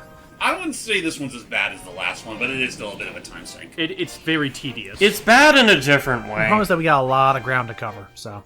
Yeah, and it's timed. It's timed? Oh, boy. Is it timed? I don't think it is. Or Yeah. I think you have 3 minutes to complete it. Actually, this one, yeah, I think this one is timed. Wait, is it timed? I can't remember if it is. Hang Let's on. take a look. As soon as we land, does Luigi take out his magic stopwatch? Oh, never No. mind. No. Huh. No magic stopwatch. Oh, thank goodness. I could have sworn this one had time. You know what? I'm thinking of Melty Molten Galaxy. Probably. I don't even remember. I don't think that one had a timer either. At least I don't remember anyway. But you know what? I have a fucking stupid thought. Oh, no. You know what I'm thinking of? I'm thinking of the Speedy Comet that was timed. Yeah, the speedy one trying to get through this hell area. Anyways, I was about to say, I just had a dumb image in my head. Like, you mentioned the whole thing about having the magic stopwatch, and I'm just thinking, every time you go through a time challenge in this game, fucking TT from Diddy Kong Racing pops up and starts timing you. Ooh. Let's go! Or I can't do his TT voice, but yeah, I know you're talking about. Hi there, I'm TT. Hello! Dun, dun, dun, dun, dun, dun, dun, dun, dun, dun, dun, dun, dun, dun. Want to play our inferior DS game? No. Pass. You know what? That's you bring that up, too. It's like, I think I brought this up... I think I brought this story up a long time ago, but funnily enough, Diddy Kong Racing DS was inadvertently how I was able to get my Wii. What? Because I was going to get that game still being real. This is back when Wii's were a little harder to get. It was going through its own rarities. Don't forget to hold your Wii. Oh, God. Yeah. James, you're scaring me. Sorry. But, what was I trying to say? Wii was going through its own scarcity problem at the time. Yes. You know, this is like only a few months after it came out. Right. I primarily was going to GameStop to get Diddy Kong Racing DS, because, you know, I was curious. Like, I was a big fan of it. I was obviously going to get it. I also was curious enough to ask them if maybe they had a spare Wii. Miraculously, they did, and that's how I got mine. They probably have one in the back, cut to the back room where they have, like, a dumpster truck worth, like... Depth perception sucks. Like a mountain of unsold Wiis. Hey, the poor sap's not kidding. Didn't you hear? They found a whole warehouse full of Wii's. They're still worthwhile! I mean, yeah, they kind of are. Let's give GameStop a big hand. My god, remember how expensive the Wii was when it first came out? I remember when I was younger, I almost fell for one of those fake advertisements online where it's like, click here to receive a free Nintendo Wii. Oh. Yeah. I almost fell for that when I was little. Oh, eeky. Even back then, that's one of those things where you'd have to have a bright enough mind to know that's all just pure nonsense. Yeah, but thankfully, I didn't. Which is good, because otherwise, you'd probably be in a really bad money pit right now. Yeah. Or you know what? No. Or I would have been in a huge heap of trouble with my parents. Yes, you absolutely would. Yeah. Because think of all the spam emails you get. It was the family computer, too, in, circa 2005. Man, think of all the ads. Think of all the malware. Remember when Twilight Princess was going to be GameCube, but then they made it exclusive for Wii before GameCube? What was that? Remember when Twilight Princess first came out? How it was originally for the GameCube, but then they decided, yeah, let's release it for the Wii before releasing it for the GameCube, since it's brand new. And let's flip it completely by, horizontally. Because most people are right-handed. Yeah, we can't just mess with Link's model and make him right-handed. No, we have to flip the entire game. Because otherwise, his hitbox will be jank as shit. I remember... Is that the reasoning? I own the GameCube version, a friend of mine owned the Wii version. And, when I played the GameCube version for her, she's like, I can't do this. The flipped part. Everything's flip-flopped. It's flip-flopped and it's making me dizzy. Oh, God. Oh, fun times. Oh, my God. Oh, fun times. Hello, Nintendo! Twilight Princess and Wind Waker Wii U! Port for Switch, please! Fun time was had by all. I'm pooped. I am of the opinion that Twilight Princess is a GameCube game, first and foremost. Because... I don't know, something about the GameCube's charm overtook Yeah, my there was senses. not only that, but I feel like, if memory serves, the Wii had a few bugs, too. Right. But for Twilight Princess. But the GameCube version also had the Bridge of Hylia glitch. Did you make sure that there was something behind the structure? No, it's inside the structure. Go up to the toad. Hey, Sealy. Yeah. If I remember right, when it came to the Bridge of Hylia glitch in Twilight Princess for the GameCube, didn't you have to send in your memory card to Nintendo to get it fixed? I think so. Or was it like a copy of the game that you had to send in? It was. I think you had to put the save data in the SD card, and that's Yep. how they. SD card? You mean memory card? Yeah, memory card. I'm talking about the GameCube version. I thought that was only with the Wii version. I thought that was just with any version of the game in general. Well, the Wii version had its own problem in the form of, I believe, messing around with Epona's name on the name screen allows you to access homebrewing tools. Oh, yeah. But yeah, no, I'm pretty sure the bridge glitch was also in the Wii version. Oh, yeah. You know what? I'll look it up. Like, that was just a problem with the game in general. That had nothing to do with, just what version it was. Though I'm pretty sure that was already fixed by, HT. They sure as shit weren't gonna let that stick. I noticed in the GameCube version, Midna's dialogue was kind of, cut out. But in the Wii version, she kept talking, and then her sentences ended like this. Huh. What, like with an upward, with like a wavy inflection? Like that? Yeah, like a long wavy inflection. Huh. Heck, I'm taking a shortcut. In GameCube, she talked like this. In the Wii version, she talked like this. Oh, peculiar. Why don't you put a little bit of inflection on it? Corral. Don't you have to go to work or something? I don't know why, Doug, but that just put a smile on my face. Definitely out. Wait, what? I don't know why, that just put a smile on my face. The evil Wii. For the evil man. Evil Wii. Evil! I'm today. My least favorite one! Today. Oh. Oh, okay. You can do this. First thing first thing I learned is go to the immediately make a right and start long jumping across from those platforms, and then just kind of as best you can go like back. It doesn't help that it's timed. Yeah, so go towards the right, towards those yellow platforms. Just start long jumping. If I remember right, this mission is specifically for Luigi. Yes. No, Mario has to do it too. Oh. Oh. Yeah, Mario has to do it as well. I thought it was like Mario's purple coins versus... Oh no, it was also Luigi and Mario's mission too. Ah. But either way, do note that they do also give you more than enough purple coins, so... yeah, 150 purple coins. Just take whatever route looks safe and know that any platform you go past will permanently be changed. Oh, devil You know, damn it, I would this find mission. it... I would have... No! Well, Yeah. I would have found it really funny if, as a kind of metatextual joke, they would have made it 128 purple coins.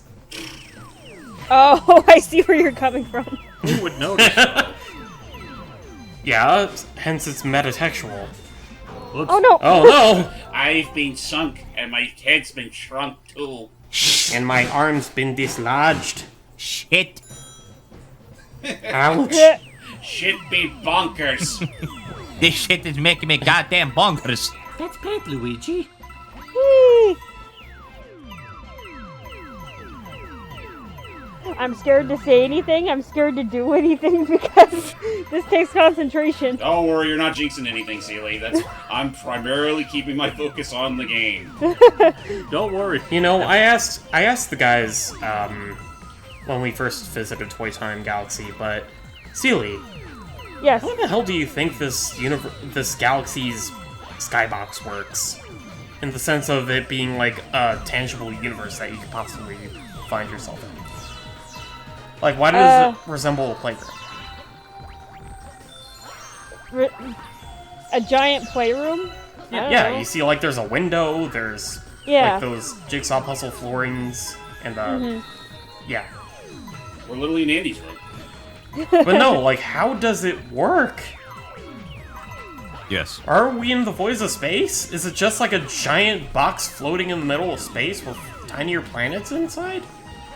Good question. How come some certain skyboxes in Galaxy 2 just look like the sky, even though we're clearly out in the reaches of space? Oh boy. Oh no. Because you're close to This jinx you? a planet. No. Okay, good idea.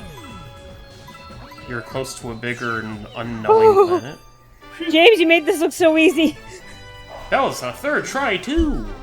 When you got scares like mine, everything is easy. Even being a superstar. Speaking of superstar, All you have to do is nothing. we're only 5 off. Woo. 5 away from beating the game proper, Cool. and then some. 5 away from saving the day. And we're only just barely under an hour and a half, so we're actually making pretty good time. I think so too. I want to say the longest of them is more or less done. I hope. Never mind. Oh no! Not You again! were saying? Isn't this the timed one? I think it is. Let me check. I don't think it is. I think it's literally the same exact thing, only flipped. It's the no, it's the Twilight Princess Galaxy. What? Twilight Princess Galaxy. Oh wait, it is timed. Yeah, it's an obstacle course. This is another one I hate. This can't be Twilight Princess. There's not enough bloom. Right? Like, jeez, all that. And the colors are too saturated. Yeah. I mean, I don't know. Legolas, Orlando Bloom's Legolas looked kind of linkish. You ever find it funny how you have the likes of, like, the Wii was pretty much where a lot of their games got super fucking colorful? Yeah, I remember when Twilight Princess was first announced, it was gonna look all dark and like blackish and grayish and stuff, and then they add the Twilight to it, and it was like, wow, really? But before that, they showed off Wind Waker. It's like, you wanted color? Well, here's all the color! Yeah. This may be an unpopular opinion, but I hated Wind Waker Link's design at first, but then it totally grew on me. Because he's a kid! To be fair, Lee, that's not an unpopular opinion. Everyone back then hated the cel-shaded Link aesthetic. Really? I thought it was just me. I personally liked it. Well, I mean, listen, it's gotten better over time, but let's remember, people were mad at it because it wasn't Ocarina of Time. Yeah. Oh, yeah, that I do remember. Basically, it kind of went through the... Wind Waker not to the same extremity, but I argue for the same reasons. It had the nuts and bolts treatment at first. Oh, real quick, I just want to bring up real quick. I love how the bees, it helps you keep track of how many purple coins you got before you move ahead. You should have had 50 coins by now. Do you have 50 coins? Which makes sense since you're on a constant timer. Do you think Wind Waker's reception is directly because of that GameCube preview Yes. that Zelda had? Yeah. Yes. Because I think the problem was that immediately gave people the expectation of, oh, this is the next project they're making, because a lot of people were like, Oh man, least favorite part right here. It was a promise that Nintendo seemed that they couldn't deliver upon. Right, and I mean, it's honestly a funny thing, too, because I distinctly... Like, I'm convinced that if Miyamoto had more of a presence in that game's development, it would have not done the Toon aesthetic at all. Yeah. Because he didn't like it. Dang. But it's Even he doesn't like Toon Link? Well, he didn't at first, to be fair. He thought it was a very stark drift away from what people thought Link was Yeah, supposed I to think be that's like. why I didn't like it, just because the contrast was so stark. But now it's become one of the most memorable versions of the game. Right, you went from something that was relatively, high fantasy, and then you go straight into straight up, like, Saturday morning cartoon aesthetic. Right. Now, now I believe was the Wii showcase the Wii what the hell? The initial reveal? Well, no, remember it was like that Wii test where Link was fighting a giant spider. Was that using Twilight? Oh, that was the Wii U. He was fighting Armagoma. Wii U, sorry. Right, and now I forget. Was that just using Twilight Princess assets, or was that again just a fully custom thing, just simply for? It was showing fully that? custom because it used Twilight Princess Link's design, but it did all look like it was built from the ground up. Yeah. It used an environment reminiscent of the Temple of Time from that game. Right. I thought it was so cool how in Twilight Princess that they ripped Temple of Time straight from Ocarina of Time and just put it in there. I remember when I first went in the Temple of Time and the music started playing, I'm like, oh my god, is this going to play through the entire dungeon? Nope. And then you see the stairway. And you're like, whoa. I was a little disappointed when there wasn't like a remix of, that main Temple of Time theme. Yeah, well, it is what it is. Yeah. I mean, it could have been worse. It could have been the Siva Gunner rip where it just turns into the Flintstones theme. I was expecting fucking Flintstones with Batman. I remember now. I guess it is just funny in retrospect, looking back on those Zelda games and how Twilight Princess was 100% made because it was 100% made as an apology for Wind Waker. oh yeah, that would make sense. I mean, that and also they were heavily inspired by the likes of the Lord of the Rings trilogy at the time. I mean, I'm not sure if this is opinion or fact, but that Zelda is the most elegant looking Zelda. She is. She's definitely the most mature looking Zelda. Is it the brunette look? The brunette Zelda, yeah. No, I beg to differ. I'd honestly argue she's the borderline sluttiest of them. The what? What? That top, man. I just don't care for it. I was about to say, maybe not elegant. What, because it shows her shoulders? I don't know. You know what? It's maybe slutty. You know what? Maybe slutty isn't the wrong word. It just, I don't know. Something about that design just never sat well with me. It definitely is the most mature looking Zelda we've had. Yeah. I remember when there was a rumor, 2005-ish or something, that there was a new Zelda game. It might have been Twilight Princess at the time, that it was going to be rated M. A rated M Legend of Zelda game. I mean, there were some odd scenes. Remember that weird scene with Evil Link? And seeing all his many girlfriends? The Lake Hylia vision? Yeah. And then the first time you saw Link shirtless, and then all the fangirls were just like... myself included. The Breath of the Wild came out and nobody talked about it anymore. They're like, okay. And then they saw him turn to a wolf, and they went, ooh, because he was a wolf. I see, they did the ooh. I see what you mean. And then Twilight happened, and nobody was happy anymore. Listen, I know I'm going to get some heat from this, but I'll always and forever say that Twilight Princess is probably one of the more overrated games in the series. What? You know what? It kind of is, actually. I'm not going to pretend it's a bad game, but I know, tell me, aside from maybe Phantom Hourglass, name me a bad, or anything from Link. I don't know, the Philips CDI. Name me a bad Zelda game. Legend of Link? It's... Four Swords Adventures? I don't want to say Phantom Hourglass is a bad game, but it's definitely one on of the GameCube, I mean. The GameCube version. I mean, I don't want to say Phantom Hourglass is a bad Zelda game, but it's definitely one of the weaker Zelda games. Also, Iki, you might want to take that back because Seely is an unapologetic Four Swords Adventures fan. The GameCube version? Yes. Yes. What?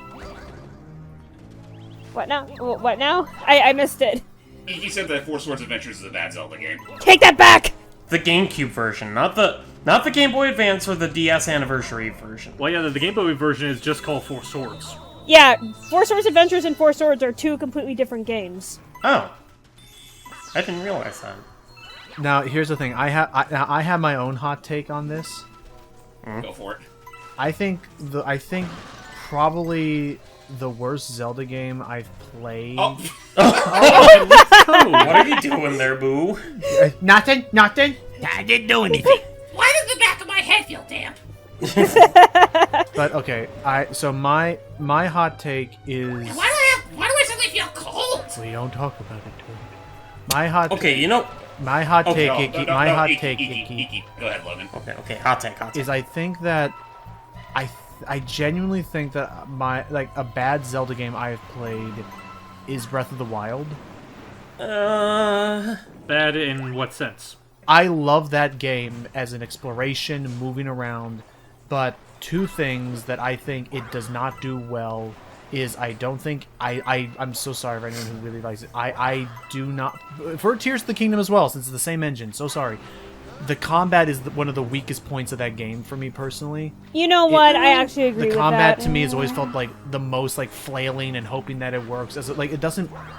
The one thing that I really hated about Breath of the Wild. I'm so sorry, but just holding on is that, and the other thing is I don't think Breath of the Wild. Tears of the Kingdom is getting better about this from my experience, but Breath of the Wild, I don't think it pulled off the Zelda formula. If we're gonna, cool the formula, I don't think it pulled off. Aren't you gonna get the coins underwater? It will eventually. I just don't think it pulled off the Zelda dungeon and story all that great for two reasons. Not really that much of dungeons. Instead, you get piecemeal shrines, and the story. I'm sorry. Please don't spoil anything for me for. I know. I'm talking about Breath of. I'm still talking about Breath of the Wild. Don't worry.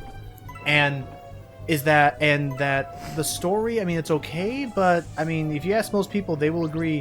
The most interesting parts of Breath of the Wild stories are the parts of the game that you don't actually experience. Right, like it's like that freaking it's like the freaking the Lion King 1.5 thing. The everything the light touches belongs to somebody else. Exactly. Mother, I thought you were like going the whole direction. storyline of Champions. I wish we could play that part of the game. Wasn't that from Lion King 1.5? Yeah. I'm still gonna say for the record that if we were able to, and I'm not even taking freaking Age of Calamity in this, considering that's its own separate timeline at this point. If they were to make the whole experience of Breath of the Wild exactly like what was already happening in the past, it would be a much different gameplay structure than what we got. Because I don't think I don't think the open world structure would work with how fucking what's the word? I can't even think of the word right now. But it's just.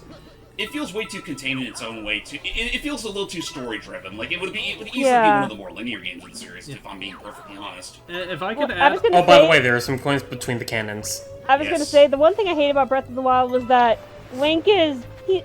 I'm not gonna sugarcoat it. He's as weak as fuck. In terms of writing or character? I mean physically, like... Oh, physically. Yeah, he is a scrawny scrimblow. Yeah. Basically, if your armor stats aren't high enough, then the hearts mean jack shit. Yep, exactly. He has the same durability as balsa wood. I was watching a Breath of the Wild randomizer last night. Oh, no. And by this channel called The Basement. And the randomizer made it to where Lionel spawn everywhere. Oh. And they were fighting a Lionel on the Temple of Time roof, and he got knocked down. And and he got knocked down, lost all his hurts, got a game over, and then the reaction was, "Aww!" It wasn't the Lionel that killed him, it was the fall. I would definitely check out that channel. I love The Basement. If I could chime in a little bit as far as like this Breath of the Wild discussion. First off, how are you doing, Doug? Chilling like a villain.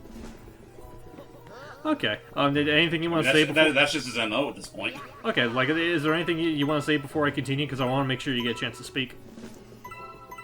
Not really, to be real. Okay, Who second put that one coin right there? Yeah, that is an odd Ooh, nice. But yeah, I do want to, like, slightly debate Logan in terms of, like, his critiques for Breath of the Wild, and, like, I'm not saying these to invalidate his thoughts. I respect what he's saying, and to a slight extent agree. As far as like comparing it to other Zelda games, I feel like trying to compare it to other Zelda games in some aspects kind of defeats the point of Breath of the Wild, because Breath of the Wild, from my understanding, was meant to be like I don't know if I'd say like deconstruction, but it's meant to be like very break the Zelda formula. It's meant to be something vastly different from what we've had beforehand. Yeah. A part of it was that, and also another part of it is trying to bring back the open-endedness of the original I Zelda hate game. to change the subject, but did you guys hear a rumor that there's a new Zelda game in development? Well, that doesn't surprise me. I'm not surprised. Yeah, it's a rumor though. I don't think it's been confirmed or denied by Nintendo. I mean, they're always developing a new game, like new Zelda game. There's really no debating that in the slightest. It's just a matter of when we're gonna get that news. This may sound kind of weird, but I want to see a 3D remake for Minish Cap. That'd be nice. I would love a return of the Minish, Yeah. because Minish Cap is great. I just think it would be so cool to see Tiny Link and like with all this grass and stuff. Like all the grass, all the mushrooms, all the little Minish houses. Also, real quick, Hype actually pretty much be able to dodge at the best time possible, because this is another stinker among Purple Coin missions. This This one was pretty bad too. this one blows. You got this. At least it's not timed, but It's just kind of BS. It's so It's not timed, but it is a time sink. Yeah. silly. Silly. Well put, James. Did I hear that right? Did you call this mission BS? Yes, I did. I made an unintentional pun. Oh, Matt would be having a field day right now. But B puns are the lowest form of punny humor. Says Logan, are you okay hearing that? I'm just Come remembering on, be a pal, James, man. Be supportive. Be yourself. I'm just remembering back. For once, that B. pun wasn't intentional. Maybe stop being such a pain in my rear end with all your B jokes. I really felt the sting in that one. I think this is the time where it's now. I think Damn tootin'. this is the part where everyone has clicked off the video. This is the part where I want to now go and rewatch that one video of the Bee movie, but every time they say Bee, it gets faster, so it's only like it's only like a 5-minute video. I'm gonna look it up right now. Actually, I'm gonna look it up right now to remind myself what the actual runtime Doug is like. Yeah. Send me a link. I'm looking it up right now. So 1 second. I need the revitalization. On the plus side, none of the purple coins you find in this level are in the water. Thank so God. There's that. They're all purely floating up. Don't fall. Okay, so it is. Its official runtime is 7 minutes long. 7 minutes. Nope. You good? There goes my fucking Odyssey habits kicking in again. Yep, there you go. Oh man, it's so weird going back to 3D Mario before they actually gave him in Luigi the ability to roll. Are you good? And yes, Icky, they do not back down. They commit to the whole joke of actually having the whole movie here. Oh no, we broke Iggy, you guys. He's being broken. It's stupid humor like this that really sets me off. I know the feeling. Like, I'll be completely honest. I really think B Movie is like one of the worst movies I've ever seen. You know, I've never even seen it. Yeah, unironically, I despise this movie with every fiber of my being. I mean, all you need to know from is that he's just like, what's his name? Jerry Seinfeld is the bee. And that's all it is. It's just Jerry Seinfeld stand-up, but with bees. I guess that and it is still. I don't know. It's one of those movies where I would love to learn a bit more about like what was their motivation? What was their like whole setup for it? Their motivation is that they wanted to make the ultimate bee movie, not with like literal bees, but like the type of movie. Oh, a bee. Oh, you know what? That absolutely now. Hence why a lot of the plot beats are like so stock. I was about to say that would suddenly explain. That would suddenly explain the entire court like third act. Oh my out god, of that, nowhere. that scene makes me nauseous. But it's John Goodman, though. It's John Goodman, but he's not good in that movie. No, I don't know. I can think of another movie he's not good in is Oh Brother, Where Art Thou? He's a villain in that one. Huh. I mean, we put it that I was way. about to say if he's not John Goodman, it's John Badman. Yeah, and he is not a good No, Batman. if it's not John Goodman, he's John Bad Guy. Oh, John, it's actually pronounced Badgie. I get it. I love that movie. But in all seriousness, the moral of today's story, kids, is that John Goodman as Pop Racer was easily one of the best casting choices ever made in film. Agreed. That's right. Yes, yeah. I don't know if you were there, Ricky, for that. I forget. I don't believe you were, unfortunately. After that Nirvana I don't initiative, think he wasn't with us. He was getting pretty late. That's right. After that Nirvana initiative, it was on my mind, so I did actually have James watch the live-action Speed Racer movie. It is beautiful schlock. It is very much schlock, but I think it's wacky enough for me to still find it fun. Yeah. Wait, what schlock? The live-action Speed Speed Racer. Racer movie. Oh. It's a lot more saturated than I remember in some scenes. It's very colorful. It's very much. It's like. Wait, goddamn, isn't I did Purple not think Toad I would still find- shivering? It's literally. Is he? He's afraid of heights. Or he... You Oh, ruined no, the never mind. He's just wearing the snorkel. Yeah. I thought he was Again, still it's- shivering. I thought, are you still cold?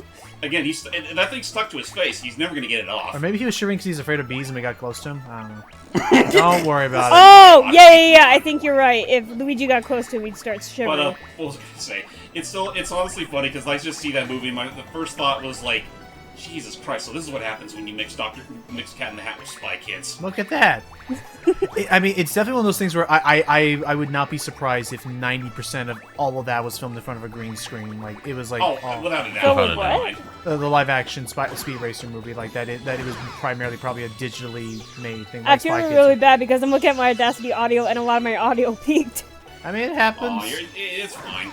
It's been a long session, but we're getting there. I'm sorry, I completely lost track. What star are we on now? We are on the Sea Slide Galaxy Purple. No, I mean like number-wise. How many stars have we gotten? We are currently at 117. Okay, so we're down to I believe it's three two more. more, including so it's two more purple coin than our final world. And then then we'll be doing Bowser again. Yep. We're actually going to show it this time, as opposed to leaving you all. However, you do need to note, audience, once you receive 120 stars, the game realizes that you are 100% playing by Big Boy rules, and under Big Boy rules, it no longer allows you to defeat Bowser in a single punch, suplex the castle into him, and end the galaxy to create the new multiverse. I can't believe it. So it will actually that. This is the true canon ending, though, Doug. This will be the timeline that Mario Galaxy 2, Odyssey, Hotel Mario, all of those games now operate under the and 3D World all operate under this timeline moving forward from this moment here. We called this. Many people called this the Luigi blip, where everything shifted. Look for it in the look for it in the Mario Historia. They explain the whole thing of how this is where the timeline split from this moment. Luigi blip. I love that. The last thing Mario needs is his own fucking. Oh, no! The last thing the Mario series needs is its own fucking Hyrule Historia. Close. I generally love that. The only thing Luigi I don't blip. have is the. I have Luigi blip. I have the 3 books. I don't have the Zelda Encyclopedia. I only have the Historia and the Art and Artifacts of the books. I did not bother with the Encyclopedia because I figured it was like more of the same. I would like to have it just for collector's sake. I mean, that's fair.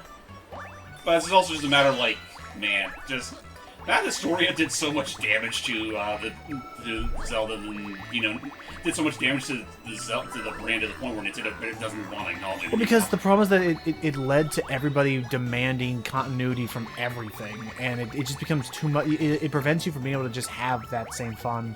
Because the games were never built with trying to be its own cohesive timeline. Yeah, you're No, right. It's just supposed to be like a setup. How do you realistically put the fucking Minish saga into the whole picture? You don't, because it absolutely does not.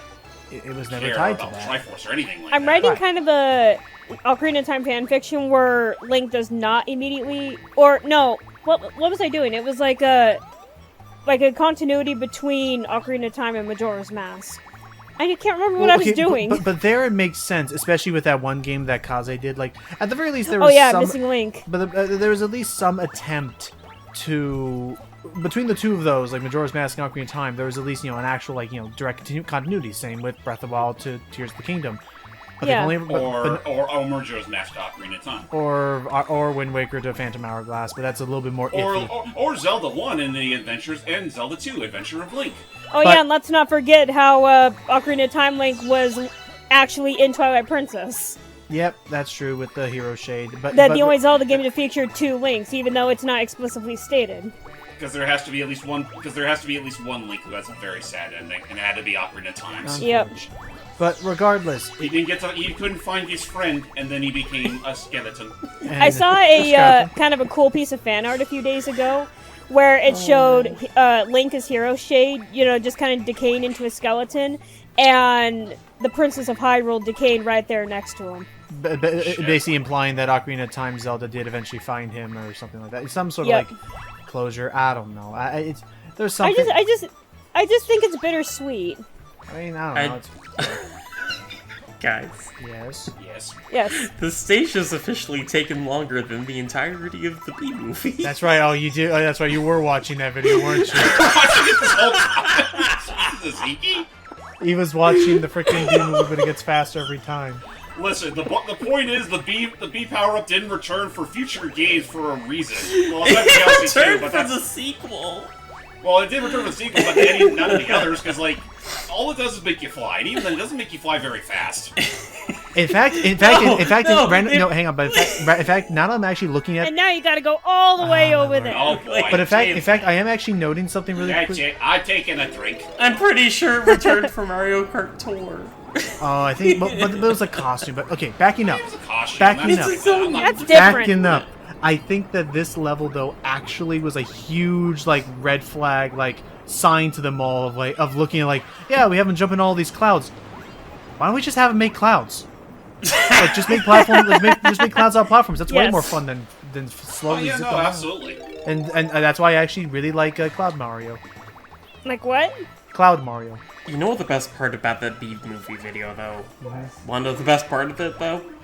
What's that? You could still somewhat discern, what's happening, some of the plot beats or, whatever's going on. You can at least make some sort of sense out of it.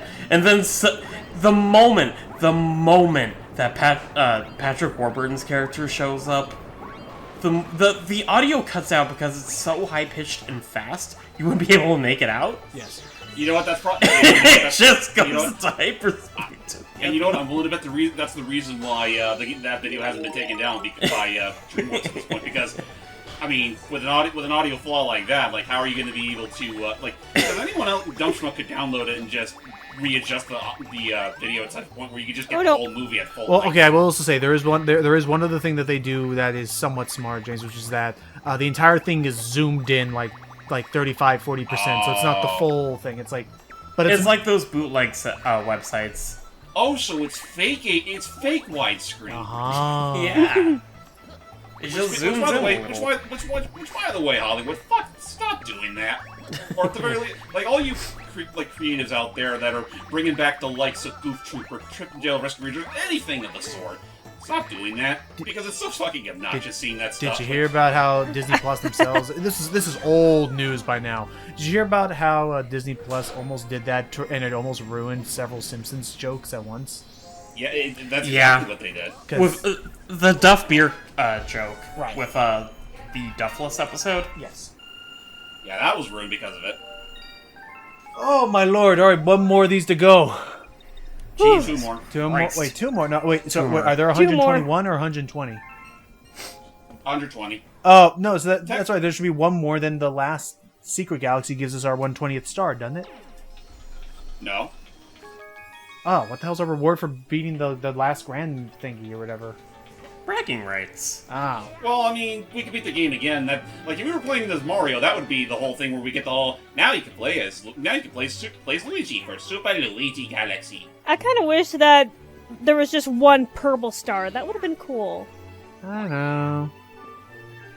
I mean, yeah, I'm actually surprised they don't just straight up turn them into turn those things up straight up. What am I doing at this point? Yeah, where are we going? We need the map. Where are we going? I was going to go take the shortcut down by the hangar, but then I realized the hangar's all the way over there. So Let's take a flight.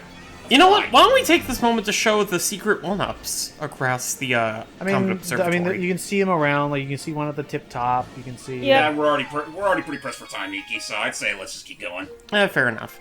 Onwards and upwards. Actually, now that I think about it, I think all that's left is the two. Melty Molten. Okay. Melty Molten and. Oh no! Dreadnought. Here we go. I dread. I do not. Yeah, this one sucks too. Now, thankfully, as was mentioned beforehand by Hype and I, there is a little something at the very end of the trail that'll take you back to the beginning, assuming you screw up. So it's pretty easy to miss. And this particular obstacle course is nasty. Like, I'm talking nasty patty sorts of rank.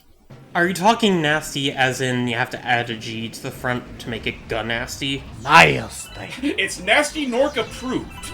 And I believe they only give you exactly 100 coins to deal with. Oh. Yes. And so it be key. Doug, did you ever do all these challenges? As Mario, yes. Luigi, no, I didn't. But mind you, that was close to a decade ago. That is fair. Shit, man. You know what that B-movie video reminds me of? What is it? It reminds me of this one video, like, you know the Steam Hams. Everybody knows Steam Hams. Everyone knows Steam Hams. There's this one video edit of the meme where it's like, I play the video over and over again at, like, varying speeds, but it's synced up to the moment where he says steamed hams. Let me grab a link. Because it has to be seen to be believed. See, I don't know about that. I don't know about that. That was a good one. I don't know about that, Icky, but my personal favorite... Okay, now's when it gets nasty. Yep, yeah, I gotta deal with depth perception. But no, my personal my personal favorite video like that, Icky, is... I almost said pet peeve when I was going to say pet, like, love. One of my favorite bits of a video like that are... Have you ever seen the video where it's, like, every single Billy Mays commercial at once? It's every single Billy Mays... Oh no! It's every single Billy Mays video, every single infomercial he's ever done, playing all at once. And what's funny about I see that. It's beautiful. I've seen it too. Well, it's funny, Icky, because they all start the exact same. So at the very start of the video, at the very start, you just hear "Hi, Billy Mays," and they all just start talking, and they all start talking over each other immediately. But at the very beginning, you get this like incredible chorus of. Okay, real quick, before I forget. You see that little slink star over there? Mm-hmm. Yes. You use that if you didn't get 99 coins up to that point. Oh, that is dickish placement right there, and it's way off to the side. You wouldn't see it you probably wouldn't know it even to look there. Yeah. But otherwise, if you talk to that guy, again, he kills you just like in the other one. Wow, you really worked for that dang thing! Here you go! Here you go, first try. But yeah, no, I'll find it since I know you're happily looking up videos anyway. Let me pull it up. But it's incredible. You get this incredible chorus of "Hi, Billy Mays here!" and they all just start talking over each other immediately. And then it becomes absolute jarbled nonsense. Here it is. Rest in peace, Billy Mays. All right. That said, we're done with the very worst of them. Woohoo! And now we can breathe easy in lava. Time. It's hard to breathe when it's like 1 billion degrees under your feet. Yeah, it's hard to breathe when you're literally standing on the surface of the fucking sun. That's true. Red hot purple coins. This one's honestly not that bad. Yeah, it's... Well, it's also perfect, considering this is pretty much the last galaxy in the game. It's They're all trying to sell you something at once, Icky, aggressively even. What? The video I just shared. Did you see it? Oh, I mean, you can also look at the video I saw the video you shared, and it was... you did? Why are you guys watching your own videos because in the middle of collecting purple coins? Okay, but this is the last one, like for charity. Well, so I am if it makes you feel any better, I'm not watching. I've been watching the stream the whole time. I am watching you legitimately now. Now that I found the video, I am watching you. Like I'm being lazy and watching. That's fair. Okay, I'm about to press the play button. And there it is. I'm so tempted to actually add that audio just to get just like the start of it, but there you go, Icky. They're all trying to sell you something all at once, very aggressively, like at your door. 45 Billy Mays, all just like crowding around.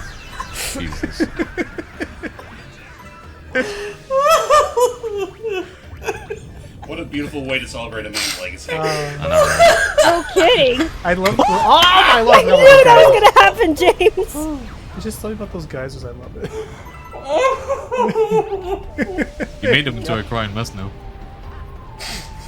Man, you think Iki's as much of a bad wreck right now? Wait till we eventually do Green Stars. Oh. He's gotten mad. Still going at it. Why does it occasionally pause? They don't pause ever. They have to sell you something, Nikki, today. Like they have to give you the whole. They have no spiel. time. They have to do it Oh, today, by the way, right now. It's something simple, but I love the detail of the metal actually reddening as it gets molten hot. I love it. Also, it's amazing. Your feet don't go into a burn state the moment it gets that hot. Why does it? Yes, Icky. Why does it constantly like pause and show different commercials? He wants to show everything just in they're trying to He wants to show I guess 'cause they're everything. Nice.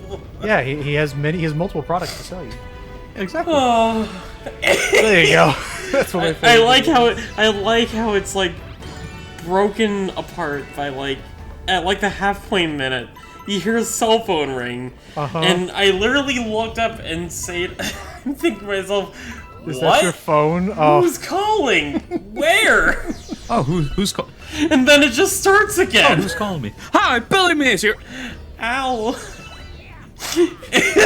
Dude, imagine if you got fucking scam called and you just hear that. That's like the If I ever had a scam call That and would just be heard pretty that, funny, I would fucking actually. laugh my shit off. Hello? Hi, Billy Mays here! No, you just hear me laughing my head off.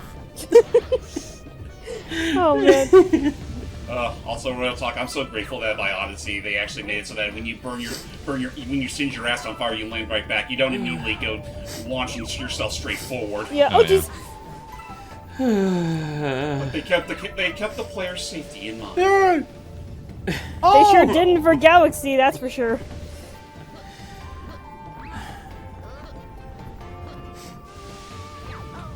What a day. I really was here! Oh god. Whatever happened to the big cities? What the fuck ever happened to Big Titty Slider Station? What? Whatever happened to Big City Slider Station? What? I thought you said big titty for a moment there. That's what I heard as Big well. Titty. That's what I thought. Yeah. Oh man. Oh. It's even to the point. It's even to the point where Mickey's losing his fucking words. I think you have to triple I jump know. to that one. Yeah, you got it right before you fell. You gotta give it the triple Krabby Supreme. Triple Krabbies. The Triple Krabbio Monday. Wait, Triple Krabbio Mondays? No, the triple Krabby Supreme, the one that Squidward ordered but didn't because SpongeBob didn't know who to give it to. Oh, right. And brought it to a crisp, alright? How you doing, Logan? You know, that episode made me want to try a hamburger so badly when I was a kid. Because at that point in time, I didn't know what hamburger tastes like. I'm trying to think. Which ones am I still missing? I think there's some... Oh, Jesus! They're inside the volcano. Aren't there a I couple think there's some inside in the volcano? Only one way to find out. I mean, there's a reason why there's a silk star. How you doing over there, Logan? Logan's dead. I think he passed out from laughter too. Yeah, probably. Somehow I'm in tears and yet he passes out from laughing. Oh, there you go. Also, that's real dickish right there. Have one of the purple coins hovering above lava. What the hell kind of arrangement was that? There was one time I saw him pass out, but it wasn't from laughter. What is it leading you to? Not sure. Again, I think that's just there as a sucker punch. Yeah. Right, I forgot you were technically... He just takes you right back to the Sling Star. Well, no matter. We're pretty much in good straits now. So long as I don't trip and fall straight into the pool, I should be fine. How is this one more forgiving than the relaxing beach one? Good question. Also, wait, it's on the other far end of the fucking place. Ah. Is it? Oh, jeez. I don't see it anywhere near there. You know, since this is probably Yeah, like the I think best it was up of the top or singular... something. This is... Yeah. What's up, Celia? I think I said I think it's up top there or something on top at the very Yeah, I top hear of the that. glittering. Yep. Yep, I hear the shimmery shiny. Yep, I was right. There we go. All done. Nice. That leaves us with 120 stars. Woohoo! But what have I told you? Somewhere out there in the universe, there is 121st star. Really? Imagine, if you will. Is this some sort of Ponzi scheme? No, it's a Twilight Zone. Twilight God. Imagine, if you will, a universe, a Mario Galaxy, if you please, Alright. in which the laws of 120 We now have enough star power to go to another world. But before that, we must hope you're special one. If we were playing Mario's campaign, this would make a lot more sense, because technically we are in that other world already. Yep. Are we going to the center of the universe already? Yes. Yay. Here, Tootin', we're doing it again! Off we go. We're finally going to Wally World. And this time the recording won't fuck up. We're making that a canon event. All right. On that note, I'll be right back. I have a salad. What? Seriously? I find it really weird how And the eating Comet a salad Observatory transforms. It's better. into I'm has eating a a salad as salad. opposed to eating the cable. I think we'll be fine. Look, we made a bullet. Look, A Logan, bullet. you don't make friends with salad. Why don't you eat them? It is if it's with me. He can if it's with me. All you gotta know is we're tackling to the center of the universe to stop a bow. Stop the bow. Man, look at that shining egg go. So this is Mario and Luigi and the giant egg. I love how they changed Rosalina's voice here for both Mario and Luigi. They do? Oh, they do! Yeah, and her tone changes. Like for Mario, she's like, "Go Mario," and then "Go Luigi." Yeah, I guess she has a little bit more enthusiastic emotional Luigi. concern over Luigi then. What was that, James? Either that, or it could have just been a retake she did like months later. Go Luigi. That just doesn't sound right to me. So how did Bowser fit the entirety of the center of the universe inside Peach's castle? Yes. It's a pocket dimension, or it could just be a portal. Mm-hmm. The fate of the universe. In Bowser's Galaxy Reactor. In the palm of my Yep. hands. This is a phenomenal final stage theme. by the way. I love the music. It's really good. Mostly because wasn't this one of the first games that used actual orchestra? In terms of Mario, yeah. Yeah, I like this song. Me too. Nice. That's another counter. That being said, though, I come to appreciate Galaxy 2's version more. Yeah. I kind of prefer Mario Galaxy 1's final stage theme, but I prefer I the do level too. design and challenges of Galaxy 2's final castle. Fair. I think I like Galaxy 1's music because of the originality in it. Well, not to say the Galaxy 2's wasn't original in the slightest. Well, I mean, there's also that sense of scale and finality when it comes to a final challenge. Yeah. That's fair. You know what it is, though? I think it's one of those things where, like, I like Galaxy Generator a little more just because it's actually something that I've come to appreciate more over time as opposed to, like, initially. Because, yeah, no, at first I thought, this seems a little more subtle compared to what we had with Galaxy Reactor. But the more you listen to it, it's like, no, there's still a sense of finality with the with Generator. It's just one of those, it's like a slow build-up sort of thing. Yeah. Yeah, exactly. This one just fires on all cylinders from the get-go. Yep. Yep. Like, all hell's breaking loose and you're pretty much caught in the crossfire. Actually, a quick question about that little planetoid we just got off of. Could you theoretically long jump backwards to no. that part? Oh, Jesus. Ow. Crash. Oh, Oh, no. That's what you get for trying to make yourself look cool. Oh, mine hindquarters. It is me, Luigi. At least they have checkpoints. Yeah. Let's see if you can long jump. Well, actually, no. The platforms are constantly falling, so... Again, to be fair, Iki, gravity is my greatest enemy at this point, so Yep. obviously a long jump is only going to take me so far. Is it? Oh, I knew that was gonna happen. Make it seem like I wasn't anticipating it. So if I remember right, these ice blocks only stay put for so long. I believe like so. 3 seconds or something? Okay, that wasn't supposed to happen.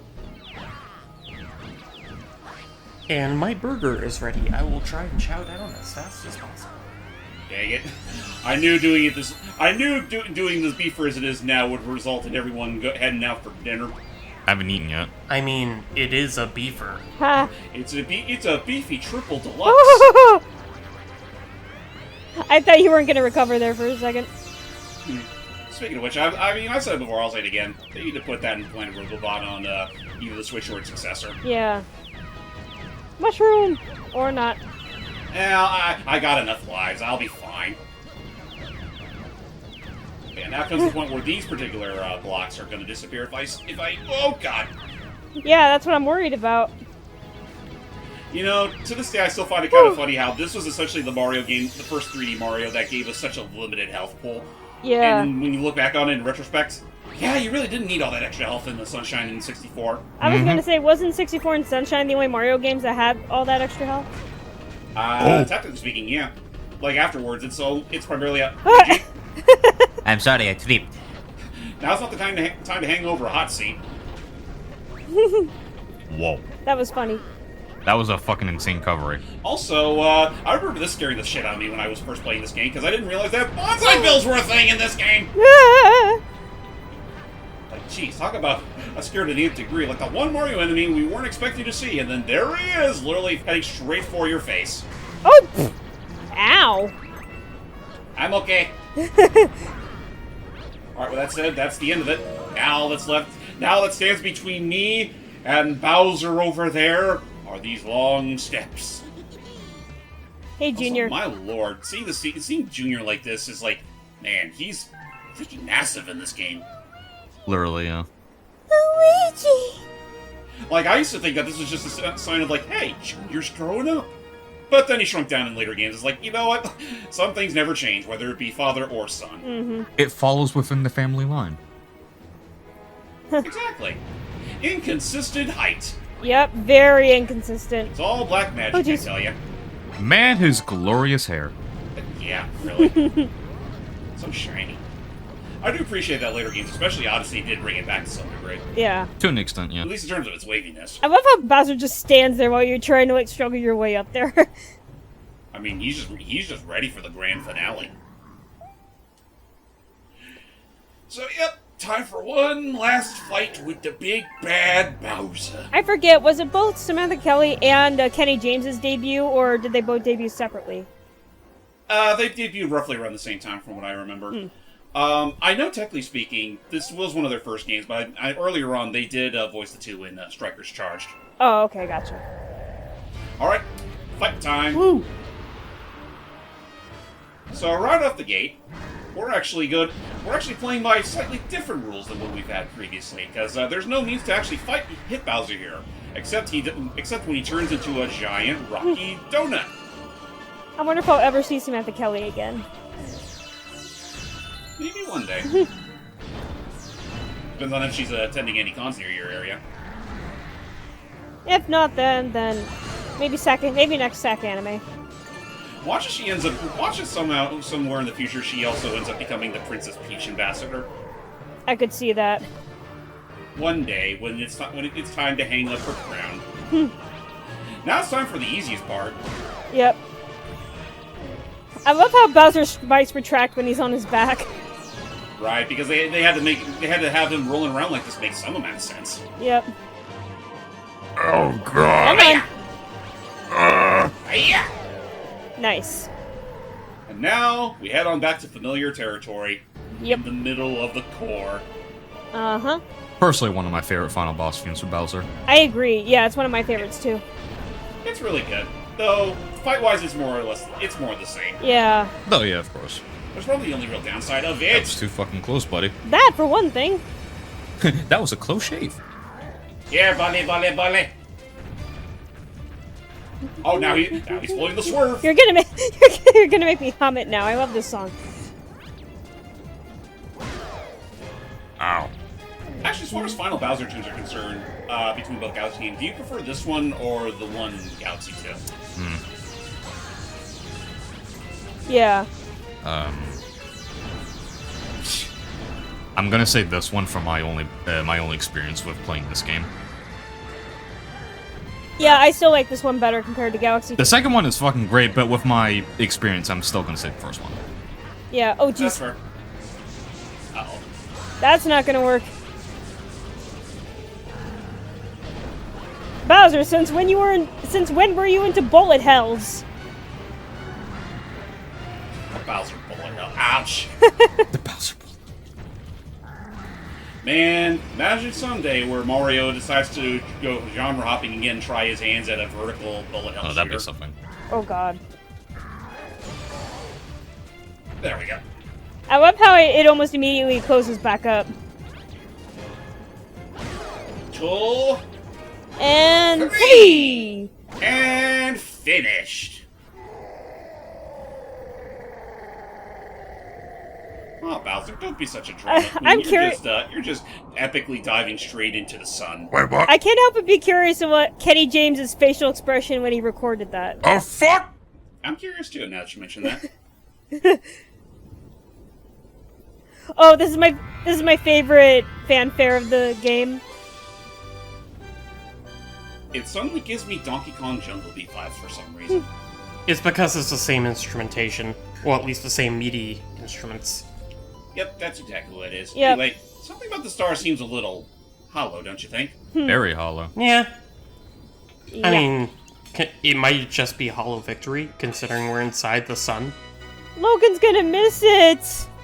Ah, well, that's what he gets for going straight to a salad as opposed to the grand star. Now then, Bowser has been vanquished into the voids of his own, star generator thing? All's well, fine and good. Bowser got the keister kicked out of him once again, and we're on track to saving Princess Peach, who decided to suddenly make a jump in space. Oh no. She got inspiration from a certain hedgehog. And she game. just kind of appears out of nowhere, just grabbing Luigi's hand. I never noticed that before, where you just see Junior and the airship. Literally. You never did? Yeah, I didn't either. Now that you mention it. Wait, what? Wow. Bowser jumping off of the ship. He was falling. Junior was falling too? Junior was falling. Yes, he was literally right there as Luigi was grabbing Peach. You could see him literally literally panicking. Oh no. I'm gonna start crying. Now this part makes very little sense to me. Bowser was kicked into the void of the sun that we were just fighting in, right? Then what the hell is this thing? And why is he here? Well, I think the idea is that we took the Grand Star back from his generator, and now that that's gone on the fritz, so is his Grand Galaxy here. Yeah. Yeah. So, in a sense that every planet in this galaxy is falling apart? Something like that. But I'm not going to lie, this ending scene kind of spooked me when I was little. Yeah, like I remember after this, I just thought that's gonna crack and he's gonna fall right back into the lava. Is this the end of Bowser as we know it? Little did we realize. It's a little bit more than that. Yeah. I just find that scene fucking powerful for Bowser. And then for some reason, this explodes into a black hole. Yep, because what we just saw there is the death of the sun. Yep. Would you think it would be the planet we were fighting in that would be detonating? But no, it's this random little rock. Yeah, I get the feeling when we knocked Bowser's lights out, he was supposed to be sent hurtling straight to that sun. But again, because we took the Grand Star away from the generator, it caused the whole thing to go out of whack. And now the Lumas are going to do something about it. I'm gonna start crying. Bye-bye. Oh no, wait! Don't go! But yeah, this shot coming up spooked the crap out of me when I was little. Yeah. I don't know why. Actually, I think I might know a reason. When it explodes, you can hear all the Lumas screaming. No, it's not even that. It's this scene right here. Yeah. Where everything gets sucked up straight into the hole. It just becomes like the swirling, chaotic singularity. Which is pretty much the accurate representation of a black hole. Mm-hmm. And then Like, what am I looking at? A Big Bang Theory. those poor Lumas. No, I mean before that, when it's just like this hourglass shape. Again, that's just the accurate representation of a black hole. Oh yeah, and then the crying makes me tear up too. Oh, yeah. Kinda sounds like Kirby. And then Rosalina became a giant woman that day. Oh no. I mean, she essentially is just the Mario World's equivalent to God. Do you hear the baby don't ask me stars? how she managed to do These it. newborns will grow up to become galaxies someday.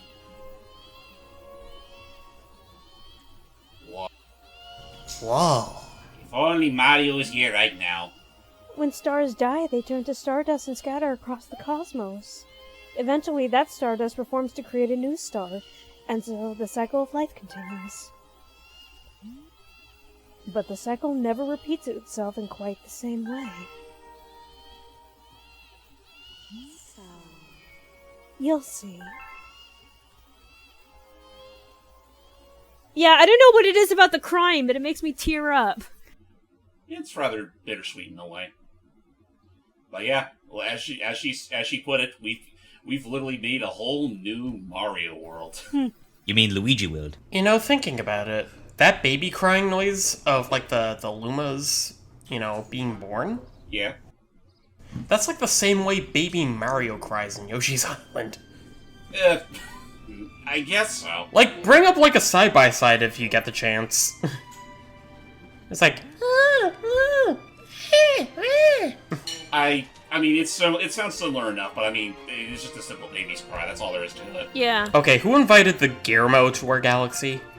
Well, not just the Guillermo, but everyone from all across the stars have come to celebrate. Even Bowser's... Bees, What Junior, the the fuck? Octorocks, the Honey Queen, and all the pumpkins, even Dinoperon is here. What the hell's going on here? It's a party. It's a party. And everybody's invited. It's a party in the Mushroom Kingdom. Everyone's invited, except for Mario. No, I'm not sure where he went. He fell asleep. Oh my god. I never realized how shrunken in Bowser's head was for that. Do it again, I wasn't looking. Welcome back, Logan. Oh, Logan, a funny story. We literally caused the entire Mario universe to collapse, and then it got reborn. Damn it, I thought I said there was no more Luigi blips that happened. And then we met God. Ah, well. All new I mean, I know that. Three We've been essence here of before. stars. Oh. Even all of you. If you do things right, people won't realize you've done anything at all. I love this ending song. Welcome, new Galaxy! You know, that really does... Echoing through the voids of space. You know, that does hit a bit harder knowing now what's going on with Martinet and everything. Yeah. You know, when I listen to the credits theme of this game, I automatically think of Charles Martinet. It was one of his greats. Yep. And of course, everyone else who was involved in the game's production. That being said, whew, I think with that said, we're all done with Super Luigi Galaxy. Yay! Long time coming, but you did it. Good thing you corrected yourself. I would I have sued. myself, even though Scream will try to convince you otherwise. This is Mario's game. This is Mario's Galaxy. Here I am fighting a whole bunch of Octorocks, and here I am riding a friendly little Spectre. Can we sue? Hi, I'm the Battlerock. Out he has. Yeah, I think we should sue. Agreed. Oh, he's on vacation. That's why he's not here. Mars on vacation? Oh, you motherfucker. Oh my God! Wouldn't that be some shit if like all this is happening, and like this is like a whole alternate universe where all this is happening. And After Mario's this the picture, only I one- got cancelled. Yeah. Yeah. He got canceled by all of Doug's children. By all of Doug's friends. No, them are children. But what was I gonna say? Like in this whole alternate universe where all this is happening, Mario was the only one that went on that Isle Delfino trip. Oh no. Yep. He had to suffer all by his lonesome, without the Toads, without Princess Peach, and then wasn't expecting the whole fucking universe to implode on itself. Poor bastard. That's what he gets for placing all that graffiti all over National Paradise. But did he do that, or was it somebody else? But yeah, no, in all seriousness, just goes without saying, Galaxy is still a great time, whether it be with Mario or Luigi. I know there's some people out there who will say it's much better to play with Luigi, and to some degree I think there is merit in that. But man, coming back to this after, having played so much Odyssey and to some degree 3D World, it's a little hard to go back. Completely fair, yeah. Yeah. Or at the very least, it's hard to readjust to the controls, just because, again, this is not a Mario that expects super precise finesse out of the player. It relies more on, clever uses out of your star spin techniques, and also whatever your little star cursor can grab. And that right there on the left was, that would pretty much just be the sign that, yes, you can, in fact, play as Luigi. Yippee! Now you too can go on your... Yippee! Yay. I love the color I'm gonna green. miss the... Yip yip yahoo! I'm gonna miss those interactions a lot, though. Yeah. with him and his. Same. I think I've already mentioned this. Now that he's an ambassador, do you think they'll allow him to do those Instagram Mario and Luigi like toy They videos? better. Again? I was wondering the same thing. I'd assume. I mean, yeah, no, that's pretty. It's hard to say. Like, maybe he could ask them politely. Maybe they'll give him their approval. Because I mean, let's be real here. When has Martin ever used the Mario character for anything wrong? Yeah. I don't know why. But Just alas, I don't know why. Just for a moment, this automatically played in my head. The fucking moon theme from DuckTales 2017. It played in my head just for a moment for that certain part of the song here. I get you. I mean, it all takes place in space. That is true.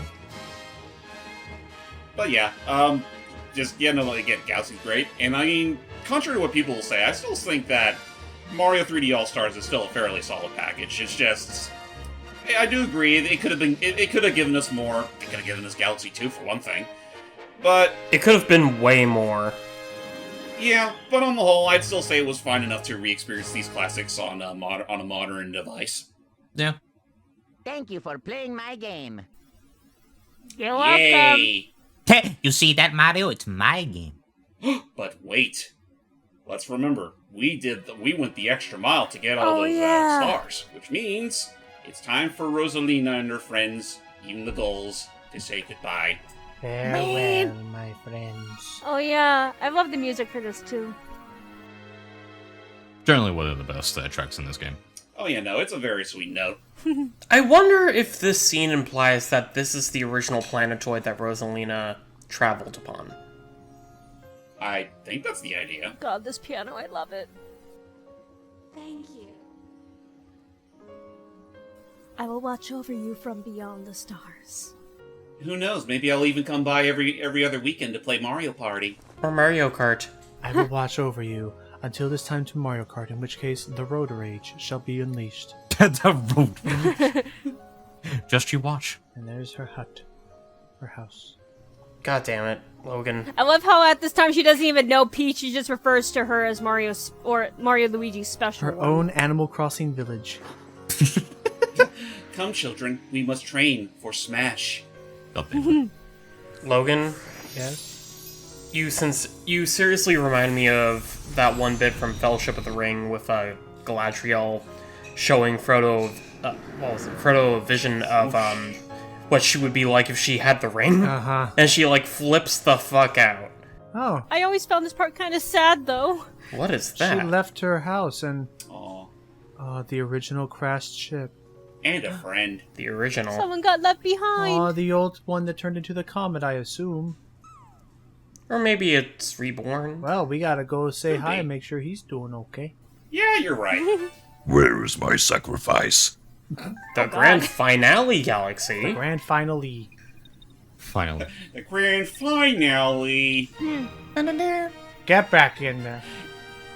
Also really funny because this is the very first time I actually completed both Mario and Luigi's run on... Look at all the All-Stars. Luigis. So, this is going to be sort of fresh content for me. Is it time to mutate this file icon into Luigi once and for all? You know what? You're right. One of us. One of us. One of us. One of us. Now the world will be nothing but Luigi. Also, I see it has 2 crowns. Yeah, baby! That's what I've been waiting for. That's what it's all about. Woo! Oh god. All that lollygagging aside, it's time to show off one last piece of the puzzle. But where No, do we I find don't it? care to open the mail. You know what, dang, I could honestly use those. I could honestly use all the eats. Why? I'm a nice guy. Why not? Now, from what I immediately remember, the Grand Finale Galaxy is located on the exact same planetoid where all the challenges are from. Oh, the trial galaxies? Yep. Huh. So we just pop a spin straight on the green Sync Star, and we head on above the pipe, and there's a Luma over here. Hey, Luma. Wanna go to grand finale? You betcha. Okay. We're heading on home, boys. Whew. Into the wild green yonder. The Star Festival. Yippee. So this is basically a victory lap. That's Yeah. exactly what this is. Yep. It's not like in, say, Galaxy 2, where the very last thing in the world that they expect you to do is probably the most balls-hard challenge ever produced in the Mario game. Can you die in this galaxy? I was about to ask, can you drown in the lake? You probably could. I'm sure shit not gonna do it. Look at those I stars! still love when you talk to these particular, they just go walking faster. It's like, I know nothing about this individual. and yeah, apparently the Toad Brigades have gotten a lot more popular since we came here. They actually become a thing now. Nice. Yay! Fun fact about these little bee guys, though. If you look closely at the models, they apparently have sharp teeth. They do. Really? Yeah. I don't think I like that.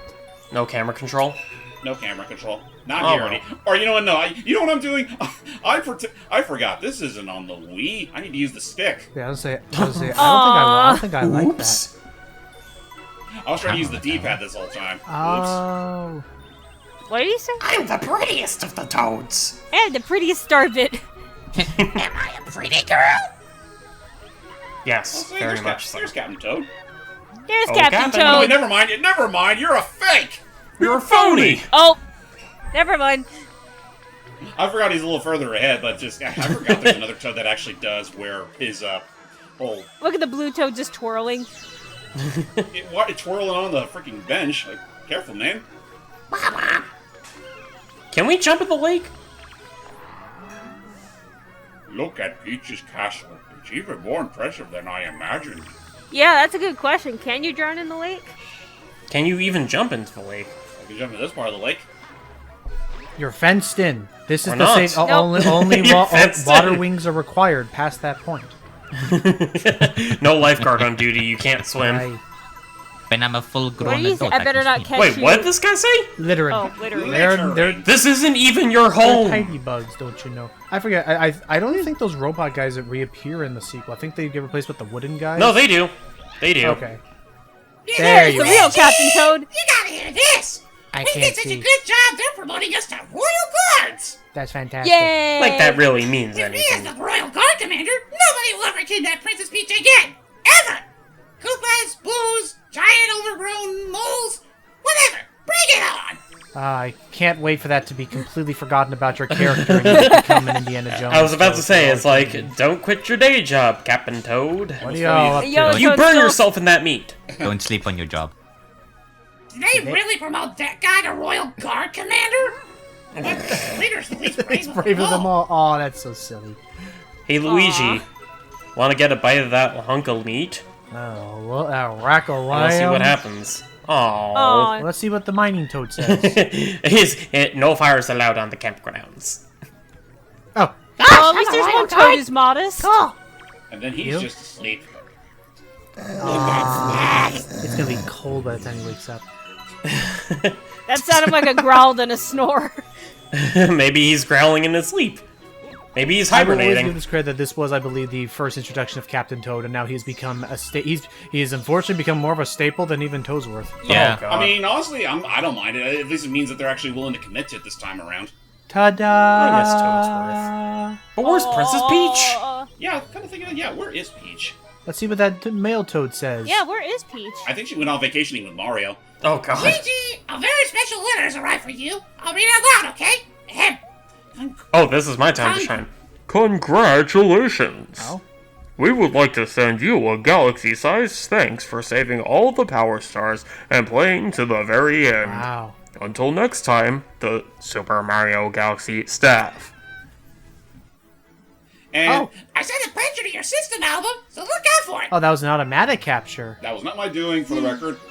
Oh, that is actually interesting. That was That's- you see, that's what we call a throwback to the Yoshi on top of the castle. Who also had like a voice box in his mouth. I would say that was the first time I've ever seen an automatic like capture like that done. Usually it's like I don't think I've ever seen the game actually save it automatically to your captures. Like I haven't either. I think Smash Ultimate technically does do that. And with that, we have 121 Power Stars. Yep, But wait a minute. that's all there is. Don't we have to still do it as Mario? We could, but who cares about that guy? Who needs Mario? we don't need a Mario in this. Fair enough. But yeah, no, I guess it's only fair since this is going to be this is the end of our Super Luigi Galaxy playthrough, and Thank also the end of our time with Super Mario 3D All-Stars. It was a good time. I mean, I still appreciate what they did because this was a long time coming. I do appreciate how they used Galaxy 2's intro for this. Except there's no Galaxy 2. I did mention that earlier too, and I still think it's fucking stupid that they went and did this, knowing full well they're omitting the other half of the Galaxy Pie. But anyway, we're gonna end this off by, being fair. We're gonna go ahead and showcase to you guys the photo that we got from. Lucky. Yay! Wow, that is very low res. Yippee! Yep. Jameson, I just had the dumbest idea possible. What's that? I'm going to send you an image edit, and I hope you put it in the video when you mention slice of, like half of the Mario Galaxy pie. Oh. I'm already deathly curious. But with that said, that's it for our time with Luigi Galaxy / Super Mario 3D All-Stars. Goes without saying, everybody, we're going to be doing Super Mario Brothers Wonder sometime in the future. Woo! Stay tuned for that. It's going to be a big one. Woo! Yep. It's going to be so much of a big one, it's going to take more than just 4 people to play. Lord, we'll see you all next time. Literally, yeah. See you guys. Bye. See you next time. Goodbye.